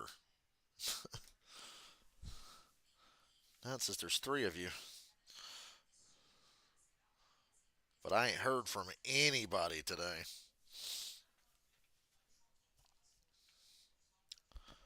This caution had to be extra long because Bell dropped all that fluid at pit entrance. They didn't want to open pit road till they cleaned it up. So stage 3 is going to be a little shorter now, so the urgency is going to go up even more. And we've seen a lot of 3 wide going to turn 1 today on basically every restart. Despite that, it's been a remarkably clean race. But knowing the Xfinity Series, that could change here in a little bit. This could turn into Martinsville really quick.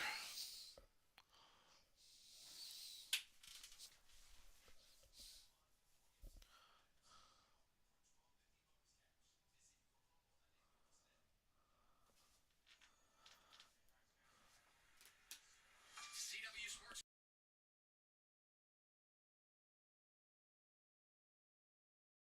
And by Progressive. Save when you bundle home, auto, and motorcycle insurance. Visit progressive.com. Getting ready for the final stage here in Mexico City. A reminder tonight, best of the sand head in Miami. Live from South Beach, the AVP League from Miami tonight. 8 Eastern, 5 Pacific only on the CW. Please tell me we're coming to the green. Fans enjoy the day. Let's talk brakes. We knew coming in it could be a thing, but you guys are really noticing what role it's playing in today's game. You don't want to force that on the spike. Looks like we are indeed coming to the green. Zilich and Gibbs on the front row.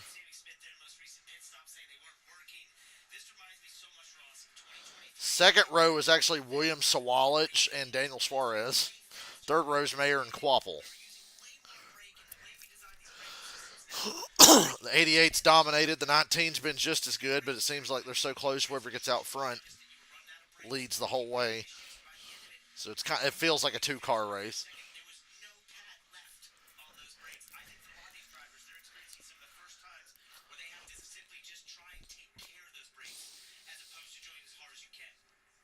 What about Nick Sanchez and brakes, Kim?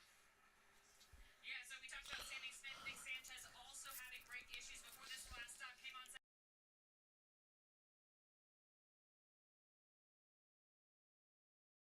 Overheating slightly. And, he's one of those drivers that came in right around the playoff cut line. And I look at points as they run, which is a dangerous game. But now that we're into the final stage, it makes a whole lot more sense. Harrisonburg's not had a great day, but they flipped the stage. They've helped their track.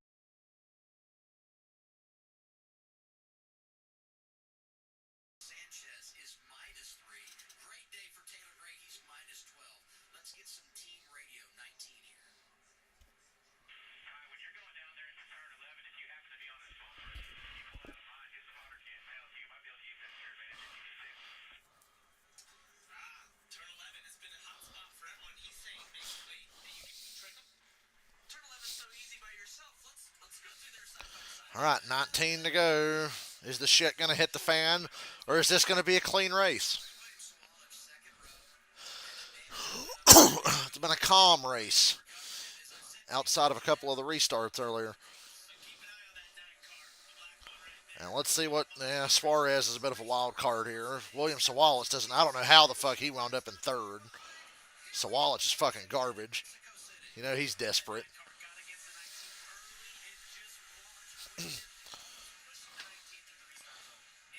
And here comes the big fan out, 3 wide for the lead into turn 1. Suarez going to try to do it on the outside. There's only so much racetrack and the 88's around. Sawalich fucking clobbered the 88 and ruined his race. And now they're all piling up but driving through. The 88's got to have a broken something. What a fucking bunch of... And that's going to be a caution. Alfredo's drunk. Caution's out. Well, there you go. Like I said, William Sawalich is fucking garbage.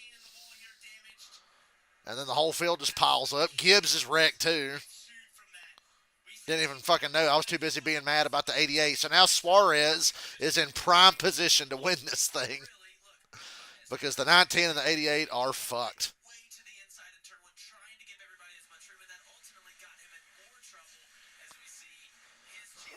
Well, William Sawalich run into him too, so I'm blaming Sawalich.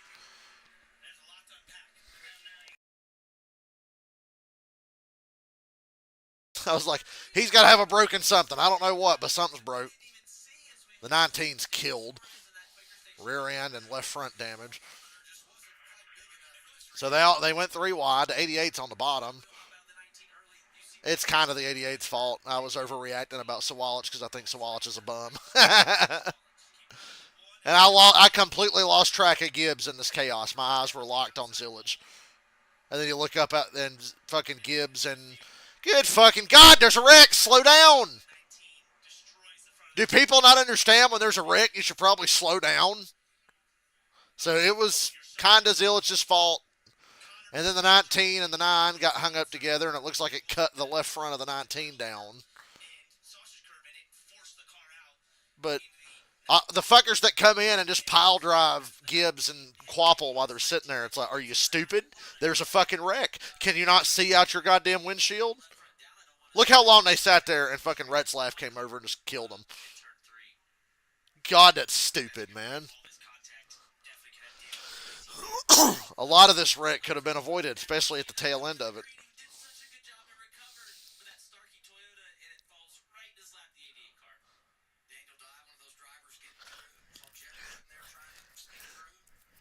Well, the 2 dominant cars of the day are not going to have a chance to win now.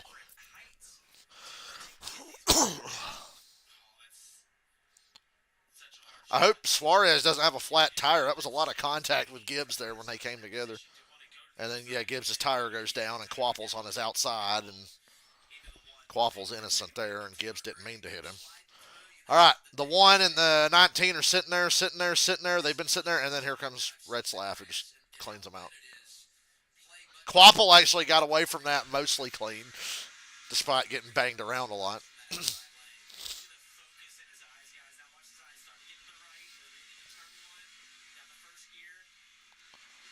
Boop. Boop.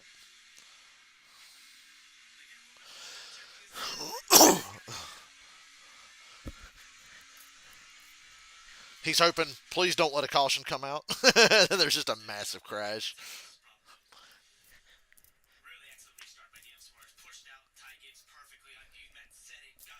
Yeah, Suarez didn't do anything wrong there and executed perfectly, and he's going to be the leader. As long as that tire's not flat on the right side. And the crowd goes ape shit. Arriba.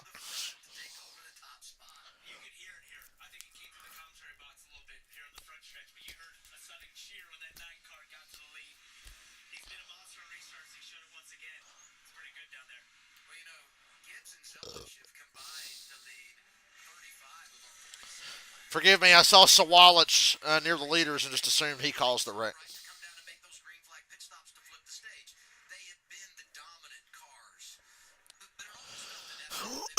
It's rigged. Suarez is the leader.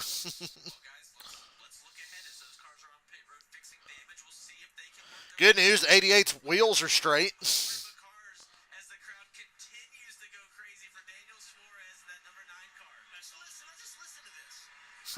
Brockbeard ran under caution for an hour, and then everybody just wrecks each other. Pretty much.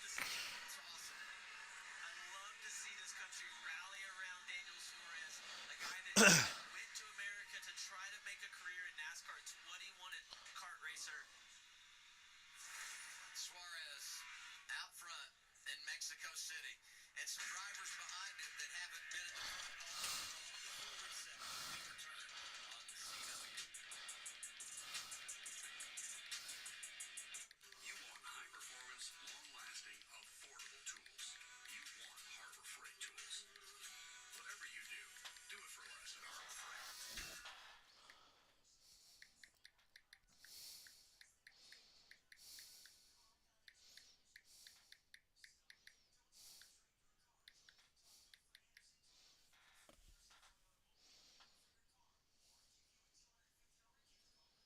Guys saying Suarez should be black flag. For what? The 88's the one that went in there and hit the grass and piled everybody up. Suarez was there, but he didn't cause it.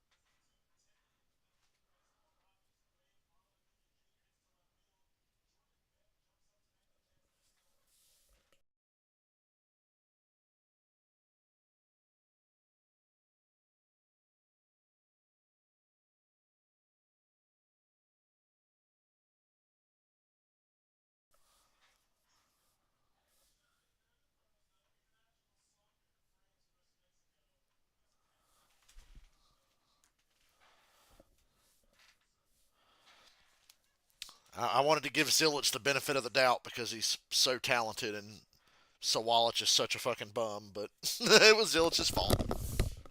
I own it.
And we're back. We've hit the summer stretch in NASCAR, and we've got a great collection of the tracks today in Mexico City. Next Saturday, racing and Pocono, 3 p.m. Eastern Time with NASCAR Countdown Live. Always look forward to getting up to Long Pond, Pennsylvania. Jamie Mack going to be back with us, and Ryan Blaney, who's so good at Pocono, joins us in booth. This is our lineup for the summer. Ross, we're glad you're here today. Look forward to having Kyle in a couple of weeks' time in Atlanta. AJ on the road course, on the street course, I should say, in Chicago. Bell will be with us. Denny Hamlin. Kyle Larson wraps our summer of fun in Indianapolis. Looks like Eckes is the leader. Suarez had a flat tire and had to pit, as I suspected. Because I did not see Suarez come by just now as the leader. I saw Eckes. From Carla here as we await the restart. Yeah, Adam, I'm really trying to give you a feel for what is all here at the track. Why do we have to talk about this? Can you tell me if Suarez pitted? Because it looked like he did. We don't give a fuck about the food. This is a very Fox moment for CW. I had to practice saying that restaurant name, but yeah, it's a taco bar, and it is a lot different apparently. The tacos in Mexico City are apparently considered street food, but this one is based out of Monterrey, Mexico, where it's really a work of art. You can see they're working on the trompo back there with black pork, and I haven't tasted it yet, Adam, but I can tell you it smells phenomenal. There's been a line constantly all day, and they're resetting all of their ingredients right now to welcome some more fans here. You didn't use your TV privileges to cut the line, did you, Carla? Please tell me no. I didn't, but I probably should have. Are we ever going to talk about Suarez? Hey, they have the race on. Oh, never mind. What the fuck? The field came by and Suarez wasn't in front of it. Not just here at the track. I could have swore. Sorry, Marty Reed. Nobody's watching anyway. Right down in front of the Cup Series garage. I just assumed Suarez had to pit there, but he didn't. I was there I was just looking at my watch 6.5 hours ago. It opened at 10 a.m. The one team, we were in line at 9:58, ready for our talk. So it is as good as she says. Absolutely. Anywho, Let's go to the buffet and get our golden moment brought to you by Golden Corral. And it's been the biggest impact we've seen in this race today, literally and figuratively. Crash into turn one on the restart. Just 3 cars trying to go into space for one, basically, and options to move there by a couple drivers. Aggressive move. Dale Suarez gets the lead, but Connor Zilisch, the big loser in this, and Ty Gibbs, who went from fighting for the lead for the majority of this race to both having torn up cars on pit road. In all, there were 13 cars involved in that crash, and now we reset what's happening up front. We talk about Suarez getting the lead, but look behind him. Christian Eckes is running second, and Taylor Gray has scored a bunch of points today, second in both stages, so that's 18 stage points. If they can stay up here, finish, ultimately win the race, this would just be an incredible day.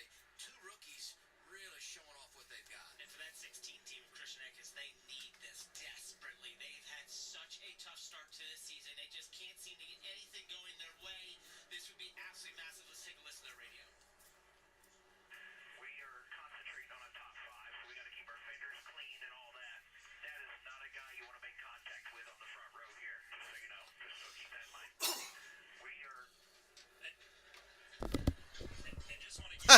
they're warning Eckes. You don't want to piss Suarez off when we need to have a good points day. As you and I saw, kind of being That would be correct. for Christian. So he said he felt like if he could put a decent lap together, the car had speed and felt okay, but the brakes were just presenting an obvious problem. So this is a much-needed good run. He had their best run of the year at Coda earlier this year, so expected big things out of them, but off to a good start here and just trying to finish it off with 15 to go for Eckes. Counting 6 rookies inside the top 10. That is an Sounds like a impressive good number. recipe for a fun restart here. Not like that corner's real slow after a fast straightaway. And we'll have it for you when we roll on. Cautions are so long.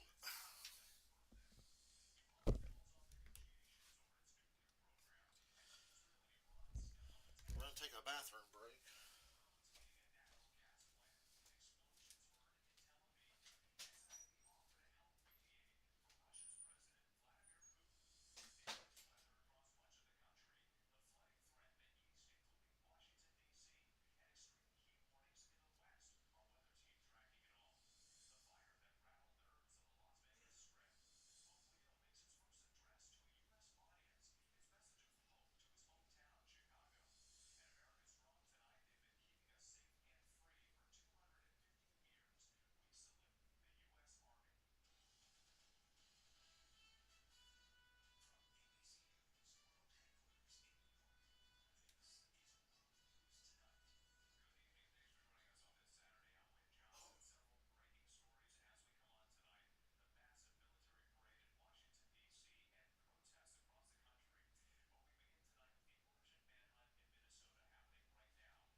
For spending some time in the garage.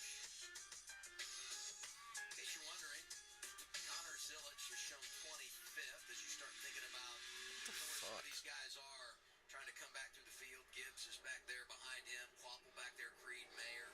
Some of those headliners that were involved in that crash that brought out our 4th caution of the day. We've cleaned it up. We're ready for the restart. And now Daniel Suarez is in a position he has not been. The sun has come out. The control car. Does that have something to do with Suarez leading the race?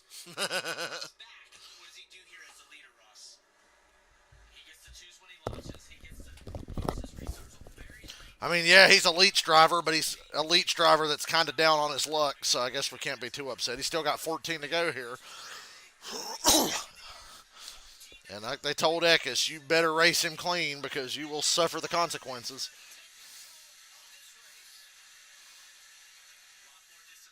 I was counting cars to see where Austin Hill was and see how he's going to win this race now because the 88 and 19 are fucking screwed. Big gap to row 2. Off the line. Gives him good separation. We see 3 wide. A clean turn 1 for the first and second place cars. Making a play in the 25. They needed a rally late, and they're getting it. William Sawallips there.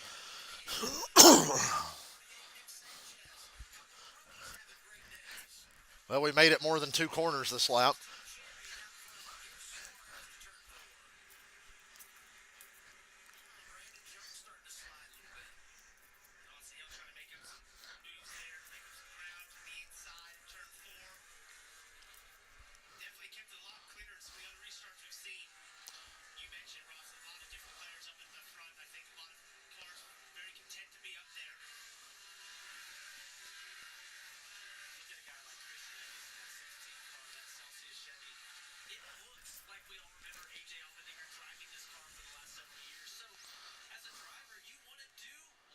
Suarez pulling away already, and we're not even a lap into this run. Christian, how these Xfinity cars go fast on these road courses because Collin Racing has had so much success with Matt Collins since he's came into the sport. Super speedways early were where they got their wins, and then here came the road course reign of AJ Allmendinger for that team. They definitely have, and Christian Eckes works incredibly hard. The team tells me they've had him at the shop so often, sometimes they have to tell him to leave basically how much time he spends on this sim. He wants this. They've had such a tough start, but there's only tough times that you keep Well, now that we've had a lap under green, I would say there's a strong chance this race runs out under green. Now I'll give you the Toyota driver update on the 20 cars. He peels out of line here. Talked with crew chief Sam McCauley earlier this morning. He said a top 10 and good stage points is a really, really good day for us. They're on pace to do that right now. He scored the second most stage points of anybody and running inside the top 10 in ninth right now. Sam gave a lot of credit to Brandon. Said he's as good as he's ever been on road courses. He's worked really hard in the sim, and he admits he still has some room to grow. Brandon didn't know that, but as good of a run as we've seen from him on the road course, doing a nice job running ninth right now. Brandon snapping that long winless streak a couple of months ago at Darlington. Joe Gibbs Racing in 2025 after spending some time at Junior Motorsports. Nick Sanchez got around Harrison Burton there.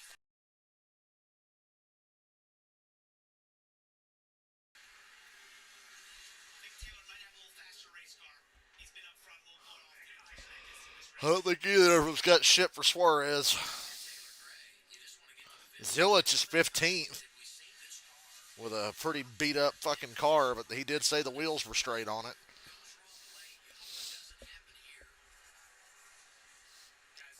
14th now for Zilich. Still going crazy down the front stretch.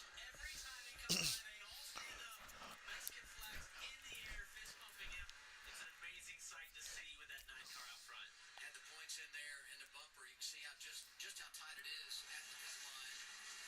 So many drivers inside the top 10 have a major impact on their future. You talk about points with where they finish here. Over 2 seconds behind race leader Daniel Suarez. About 12 laps to go. As fans, you mentioned you would love to see this race just continue on green. With this gap that Daniel Suarez is building here. Taylor Gray, big move for second. To see this side by side. For first in class in the Xfinity Series. Oh, by the way, Austin Hill's fifth. To get that position on Christian Eckes, Christian does not put up much of a fight. But if you're Christian, as much as you want to maintain that spot, you also don't want to throw it away. What's the best day you've had in quite some time, right? 100%. This team, they just need solid days, solid finishes, something to turn it around. It was looking like it was maybe going to have an okay day come together for last year. They got involved in that wreck on the restart, took off the front of the race car. It just seems like anything that can go wrong will go wrong for the 16 teams. We see Austin Hill got ahead of Nick Sanchez there into fourth. Wasn't Austin Hill spun out in turn 4? About one a lap down. Almost a lap down, a flat tire earlier. He's in 4th place now. Connor Zilich is up to 13th. In the series, and did you see back If Zilich can get to like 5th and catch a caution, we'll see. Zilich has picked up 14 spots since the restart. you see our biggest movers? Plus 14 for Zilich. We mentioned him plus 10. Mayer up 10. Creed up 10. All of these drivers, most of them, were involved in that crash that we had on that restart. And still, a lot of time remaining with 11 to go. That's an eternity here. I was going to say, I may have mentioned 12 laps ago before Daniel Suarez leading. Man, Zilich is so lucky that with all the damage on that car, the steering wheel's straight. And that's all that matters. This is a very slow speed road course. So Arrow's not that big of a deal. Except for on that long straightaway, probably. You don't have to answer that question. Yes, I've driven angry. Sometimes it's better as long as the guy or girl I'm angry at is not red. You ever been angry at me? Yes. Yes. You ever been angry at me? Yep. There we go. That's settled. We hashed it out. You know, if drivers would have those conversations more and not in text, it would probably make things a whole lot better. Yeah. You always have best over beers. Driver confessions on the CW. Here's Suarez into the stadium section.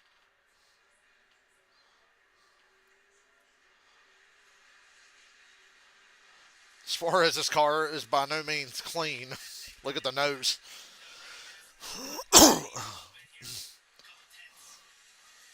Connor Zillich is 10th. Connor Zillich is in the top 10 with 10 to go. If he can average a car a lap. One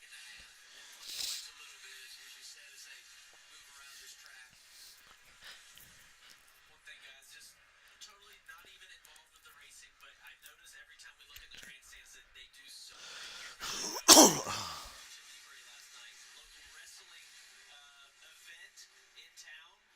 They were bringing more snacks and drinks by than I've ever seen in a venue, a sporting venue. And I see it out here in the grandstands. These workers walking up and down with all kinds of snacks and lots of cigarettes.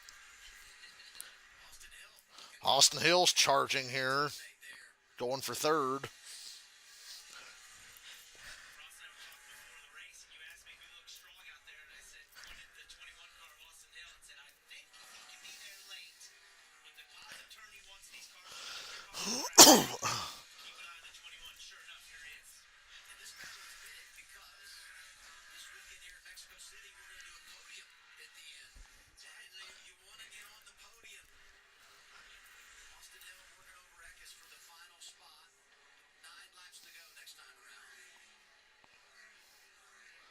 Austin Hill's third. And probably the fastest car on the track from the looks of it. But he's about 4.5 seconds off of Suarez with 9 to go.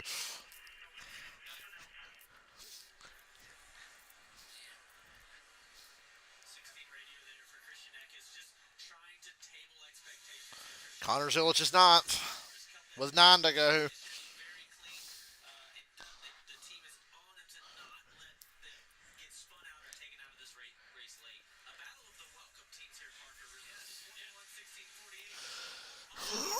How about Nick Sanchez 5th? That's cool.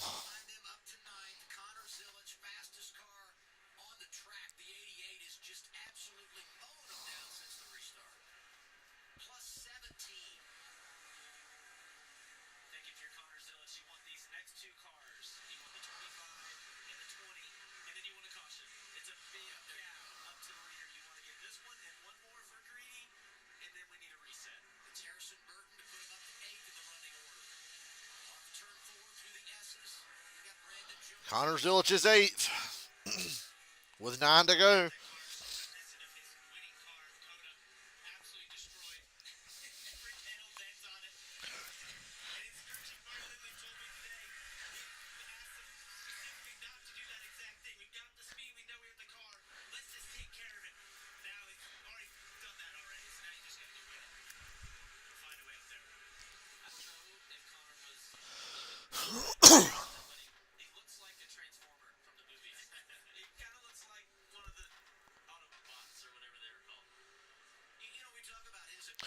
Now that car looks like a Decepticon. Xfinity Series undefeated 2-0 winning both races from the pole.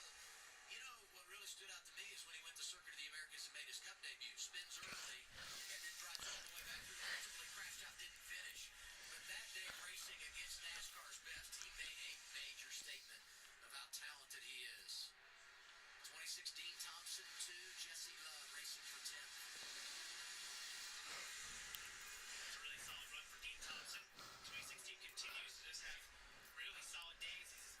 This fucking shit right here, and Jesse Love missed turn 3. I don't know if he had help from the 8 or not, but that might be a penalty.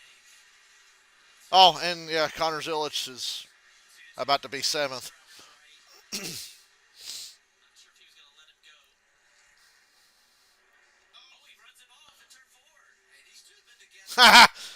The 2 and the 8 have been going at it all day. Apparently the 8 just ran the 2 off the track over there.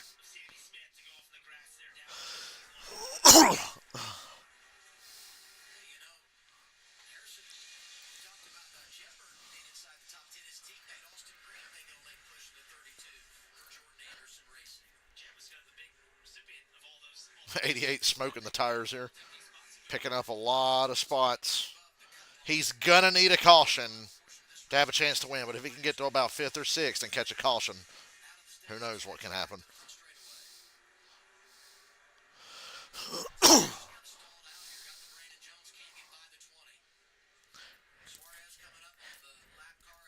Oh, Jesse Love just spun again, and they threw a caution immediately.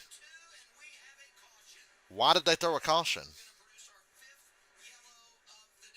It was just a simple spin. I guess we got to make it dramatic.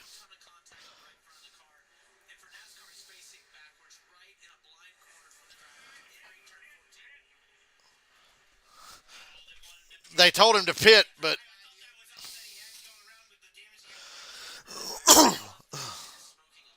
what the hell happened?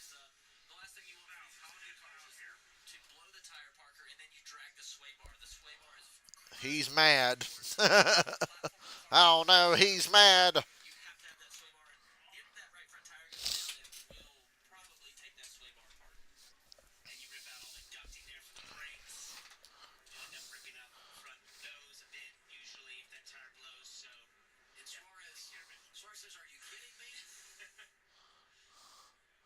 Did he get Dean Thompson or did he spin on his own?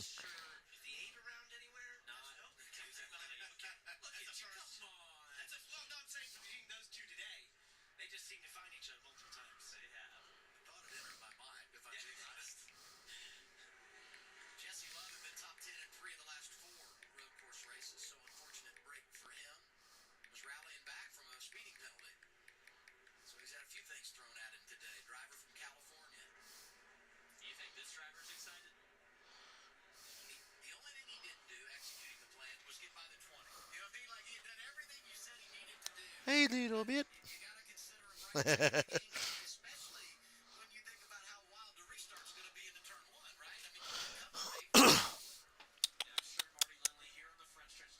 Little EO.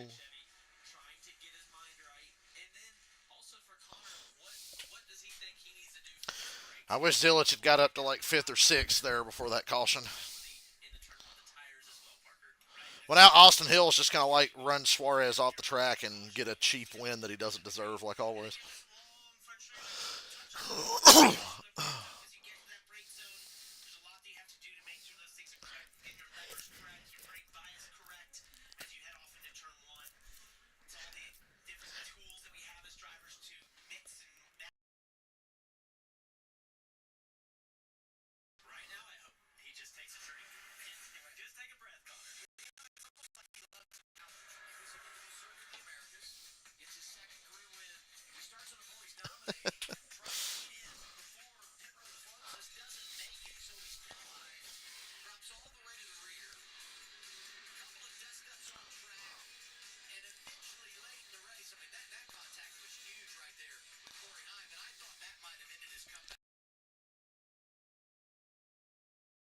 One thing I've learned about this season is that people love to wreck Corey Haim in every series.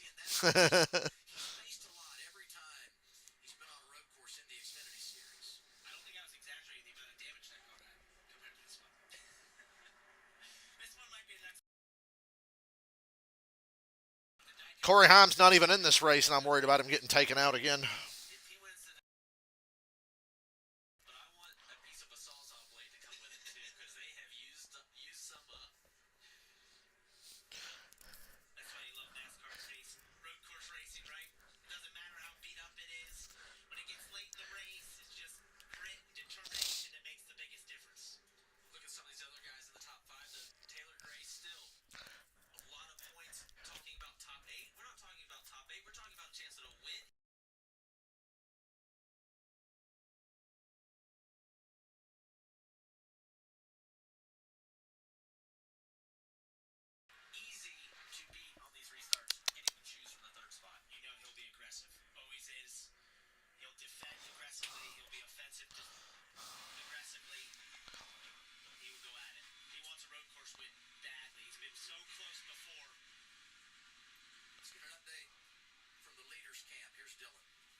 had to start at the back of the field and find your way to the front of the field. What's the most difficult part, do you think, that Daniel has encountered today in doing what he's done?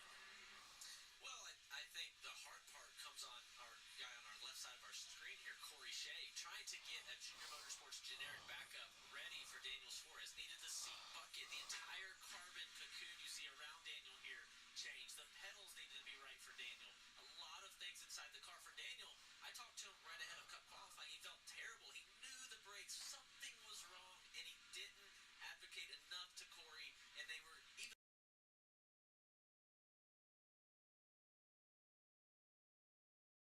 the read on the car, but then maybe we go fix them after qualifying started the back, and then in qualifying, head on into the wall. Ton of work for that Junior Motorsports team. So for Daniel, he felt terrible talking to him on pit road for Cup qualifying, but clearly he has reset, qualified 10th in the Cup car. We had a single car spin that didn't hit nothing, and we're going to ride around under caution until 2 to go, probably. Parker, we need to qualify better as an Because reasons. and for this Quaker State Chevy with Telcel Freeway Insurance, carry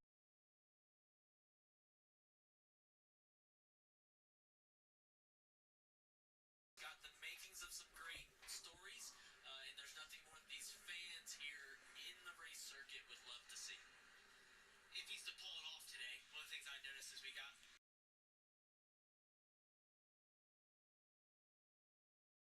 Hill, some of the cars that are approaching Odyssey, Connor Zillage. Some of that could be that he was taking care of that race car for sure, so we'll have to see here. He got great restarts. We've seen that. Did an excellent job as the leader. Suarez has been money on some restarts today. Have the pace to hold these other drivers off. Reminder tonight, the AVP League rolls on as the best on the sand head to Miami. Live from South Beach, the AVP League.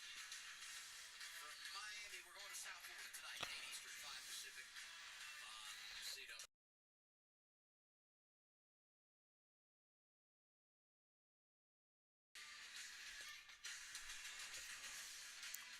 It is so cool to see athletes of different sports excel, and when I watch those shots, I couldn't imagine walking out on that. Coming to the choose.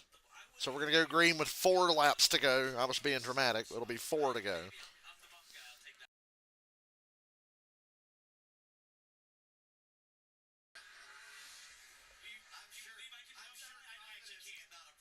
Austin Hill is going to knock Suarez off track. I almost guarantee it. He's on the second row. Restart here. So much fun inside of 5 laps to go.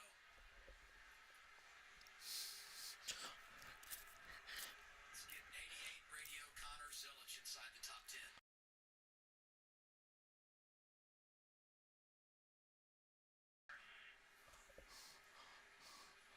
He drove all the way back up to 8th with that car.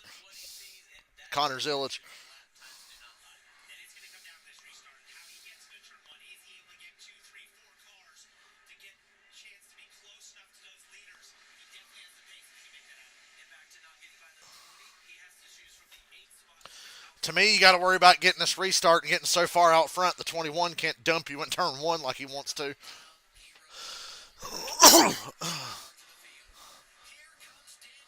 Ring, ring, ring.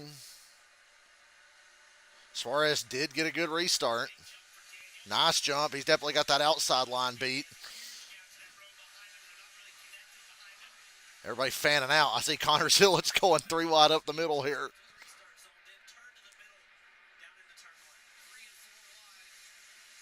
And here comes the 21. Just missed Suarez. 54 is there, and he ran Suarez into the dirt. And this is going to be a tough call because I think the 54 put Suarez in the dirt, and Suarez never lifted.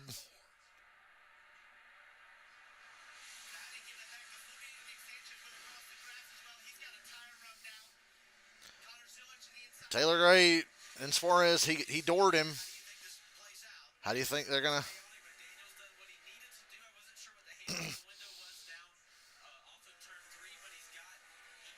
He got doored and put into the grass. He's pissed. He held on to the lead, but now I'm wondering if he's going to get penalized. Probably not, since he's the one who got hit.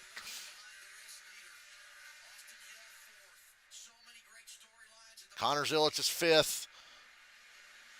Right here, 54 just nails him.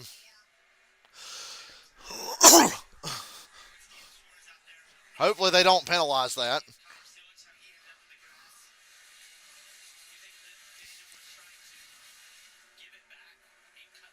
Oh, 39 got wrecked. Loops around, keeps going. We're going to stay green. 3 to go. We made it this first lap. Zilich needs one more yellow. Zilich got one more yellow. He'd have a chance. He's 5th. He gained 3 spots in this first lap.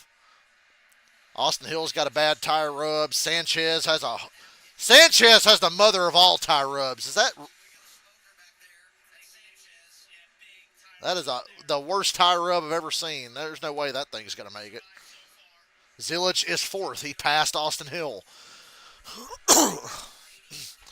Suarez still holding the lead. No penalty because the 54 put him out of bounds. Remember that for tomorrow when somebody gets knocked out of bounds and gets penalized anyway. Wouldn't surprise me knowing NASCAR.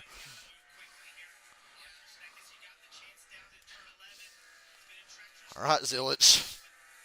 Oh, he's going to pass for 3rd. Eckes gives him plenty of room. Eckes has been just... 88 overdrove it, trying to get by him. Yeah. That cost the 88. That series of corners right there. He gave the spot back to the 16. Lost ground to the Suarez and Taylor Gray cars ahead of him. Oh, man. Yeah, the 88's fucked now.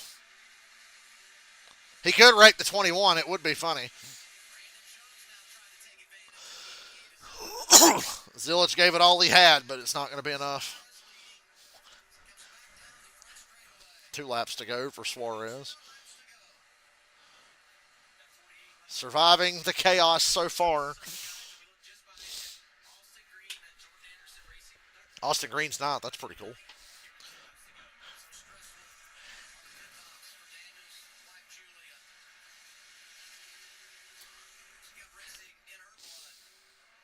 Zilich making another run here. Oh, Brandon Jones got spun.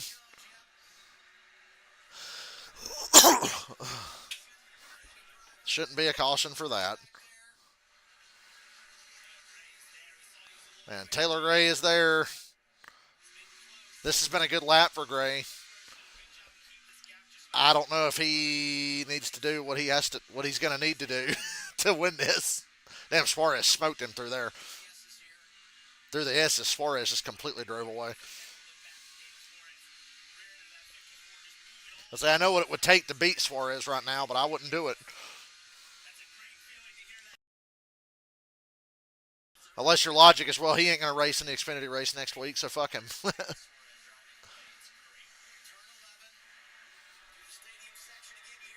Crowd's going crazy.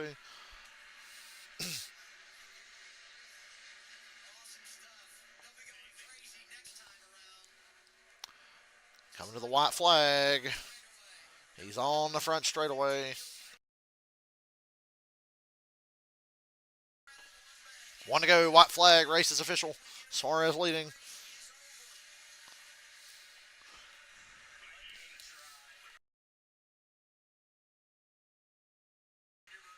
In a backup car. It's a shame we missed out on that cool Quaker State paint scheme, but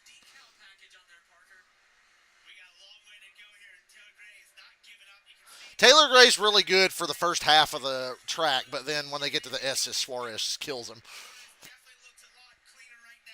And that was a lot cleaner through those 2 corners for Suarez.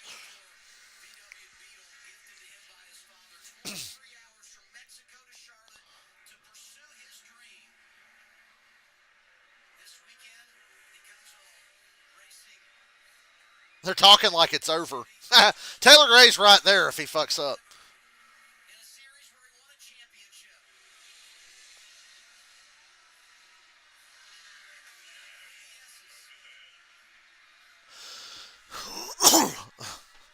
Taylor Gray could just be the ultimate heel here.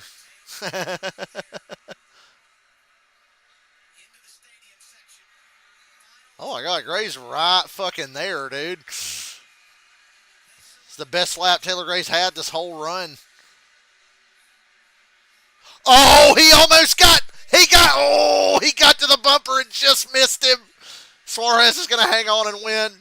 Holy fuck, the 54 got right to the nines bumper and just grazed him. And Suarez wins. He hung on. Holy shit. Taylor Gray got so close. He was definitely going to spin him around. Oh my God. That was such a good last lap for the 54. Because they were talking like, man, what a drove by Suarez. I'm like, it's not over yet, motherfucker. And then I saw them come through that stadium section. Thought, oh, he's there.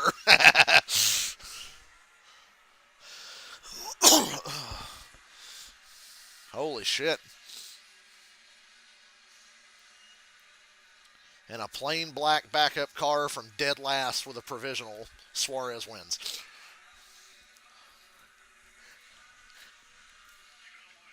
I could have won some money. He was 12-1. He wasn't even one of the favorites. He was 12-1. Fuck. I could have won some money. But I, like everybody else, I was like, well, Zillich, Gibbs, and Bell. And then Bell blows up, and then Zillich wrecks himself and takes Gibbs out too. Well, Gibbs got caught up in the same mess anyway.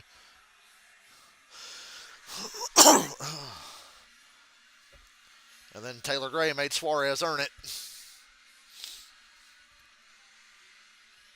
Definitely made him earn it.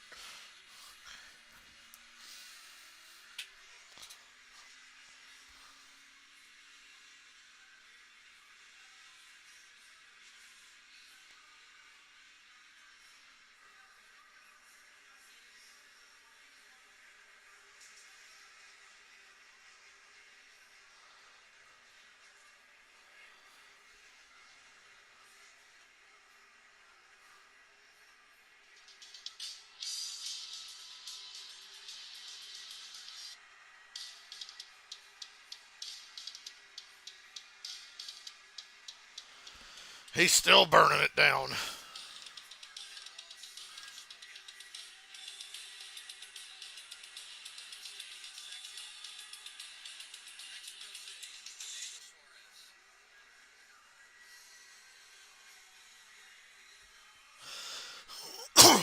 I was pulling for Zillich, but I'm happy for Suarez.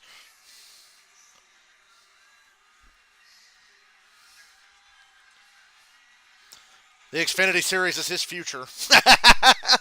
So he might as well get back to winning in the Xfinity Series, because if he wants to keep a career in NASCAR, that's probably where he's winding up. Great win for Mexican Elliott Sadler. I'm an asshole. Raining on his parade.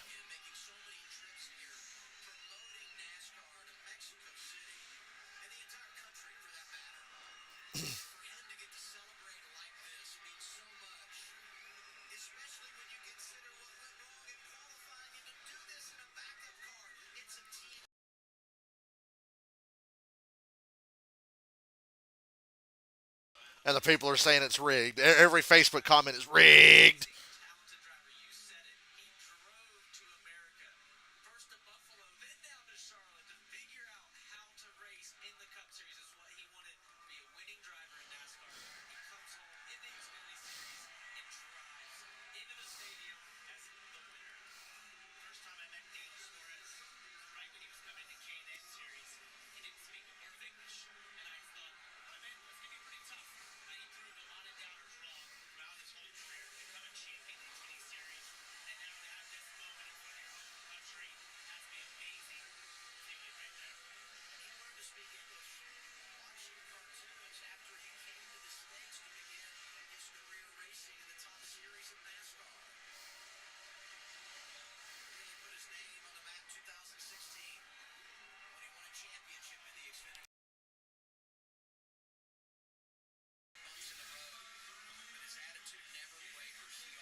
All the social media comments are what you would expect. Rigged. He cut the track. They rigged it. They wanted the Mexican to win. Blah blah blah.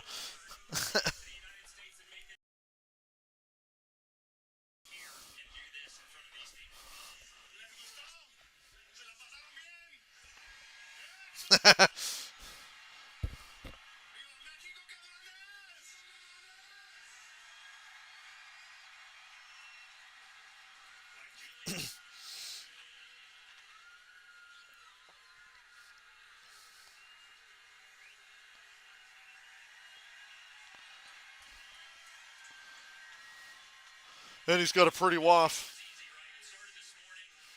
You got damage. I know the brakes weren't exactly what you wanted still.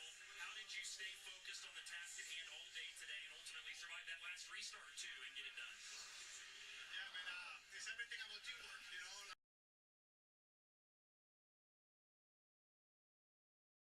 The guy wasn't supposed to be a winner today. It's a shame he wrecked that beautiful paint scheme yesterday.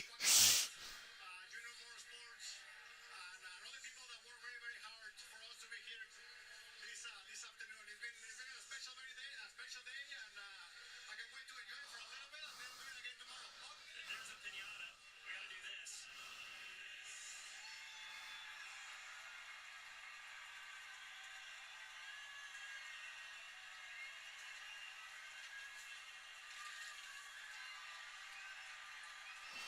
One last thing, Daniel, and then you can celebrate. Is this as cool as you dreamed of it being? it's just very special, man. It's very, very special to be here in front of my people. You know, all these people that they have supported me for many, many years. They have known me since my NASCAR Mexico days, and now fighting with the big boys. It feels good. Congratulations. Daniel Suarez, a winner in Mexico City. It's never easy to make it to the top levels of NASCAR. And the challenges for Daniel Suarez more than most. Answered every call, and here he is today, celebrating at home in Mexico City. And as he said, he hopes to do it again tomorrow. And he's got a chance. He qualified 10th earlier today for tomorrow's Cup race. How about it? Well, Daniel Suarez is your winner, and I had nobody to watch the race with, so I don't want these NASCAR streams to go away, but it's getting harder and harder.